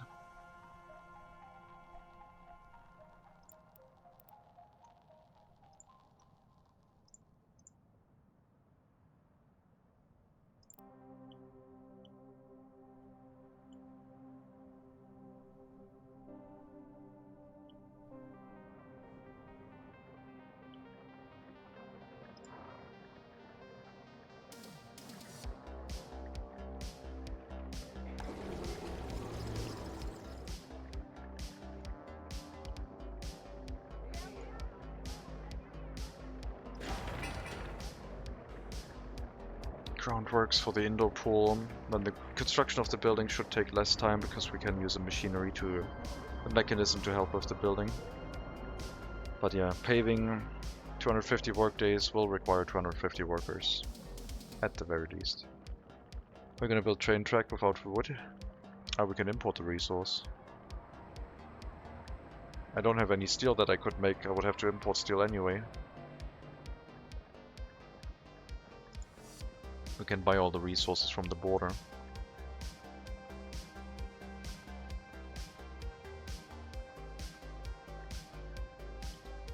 That's how you set up your settlement in the beginning anyway.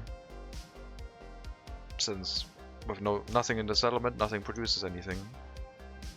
You will have to rely on imports for a while.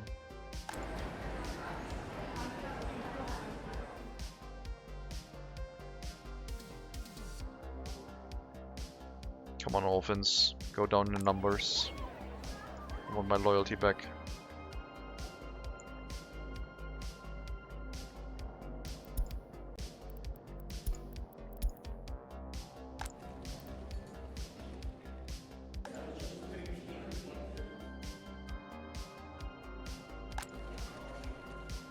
We might have to let some disloyal people move in here. I guess. To staff other, like, buildings. Not everyone needs a high loyalty everywhere. So we'll activate, I think, these two houses again to have any loyalty.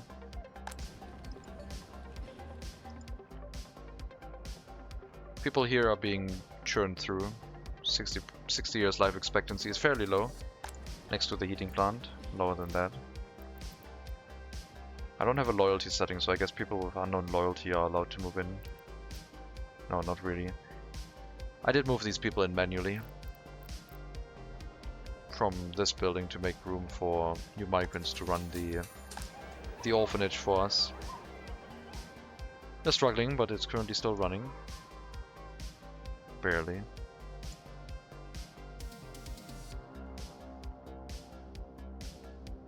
Yeah, I might need another orphanage.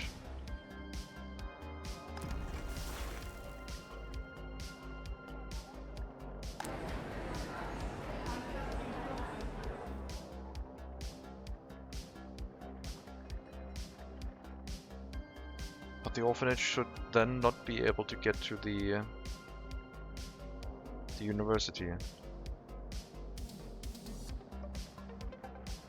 But still get access to the school. I don't think I can do that anymore. I would have to have the orphanage in a completely different area. I don't know if we could run it with like workers being brought here. That seems very unreliable. Could be a bit of a catastrophe. I mean, either we try and run the orphanage or we try the idea of a bad orphanage to thin out the citizen count a bit.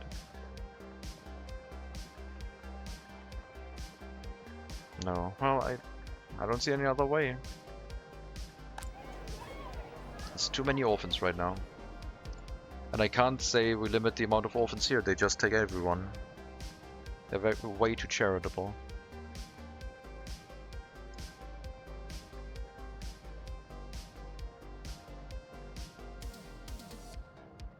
Not acceptable.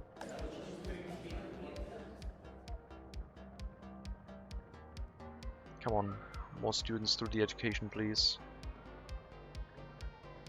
55% should be doable. At the very least.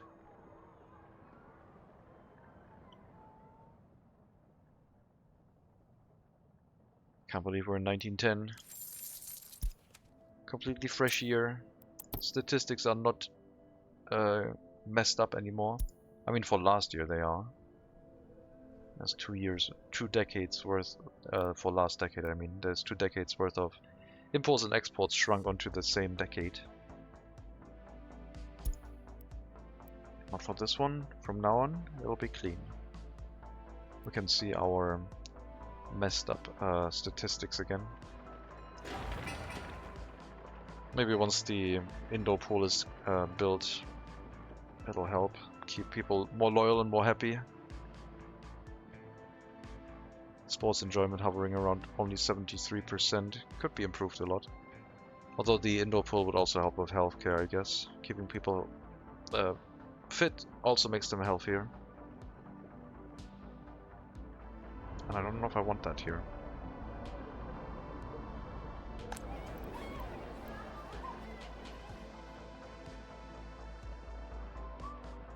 %0 loyalty, and we still give you healthcare. Unacceptable. Why is turning into Yugoslavia every 2-year IMF loan? Well, whatever we're running is not profitable.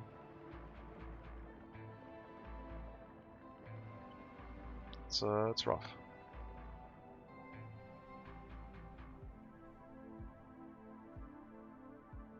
Could be in 1920 right now. We could already be looking at a functioning rail construction office.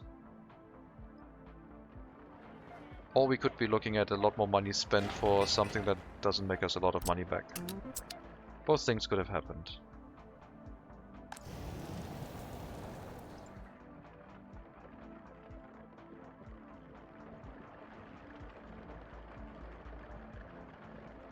We have to wait until the construction is done, and then hopefully the carriages for waste are going to run more efficiently again. Every time we build, all of these get slowed down. Even the clothing export-import for fabric. But there we have a bit of a buffer. But yeah, there's clothing piling up here now. Carriages aren't making the transportation fast enough. Thankfully the internal storage is large enough for the horses.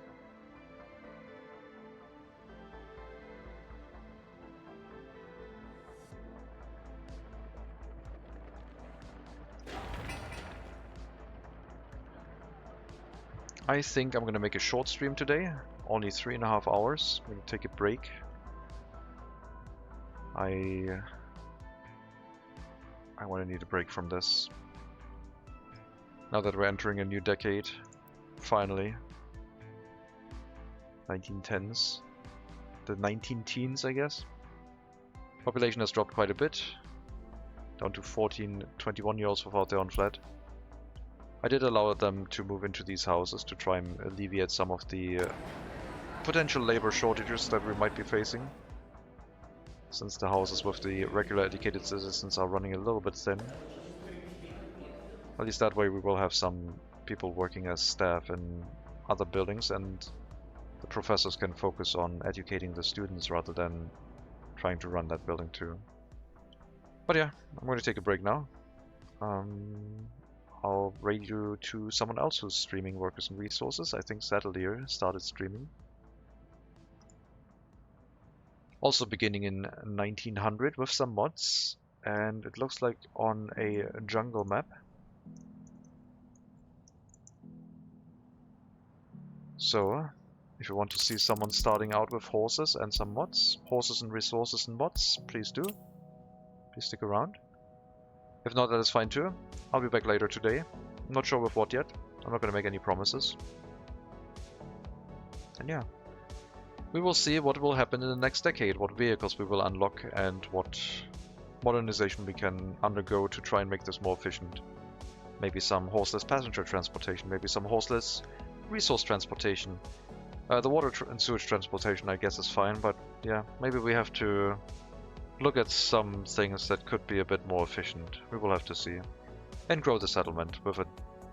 Oh, I guess coal transportation we need to build up. Better coal transportation to a large heating plant would be very nice, because then the settlement could grow and envelop the customs house even more than it already does. Anyway, take care everyone, all the best, and maybe I'll see you next time.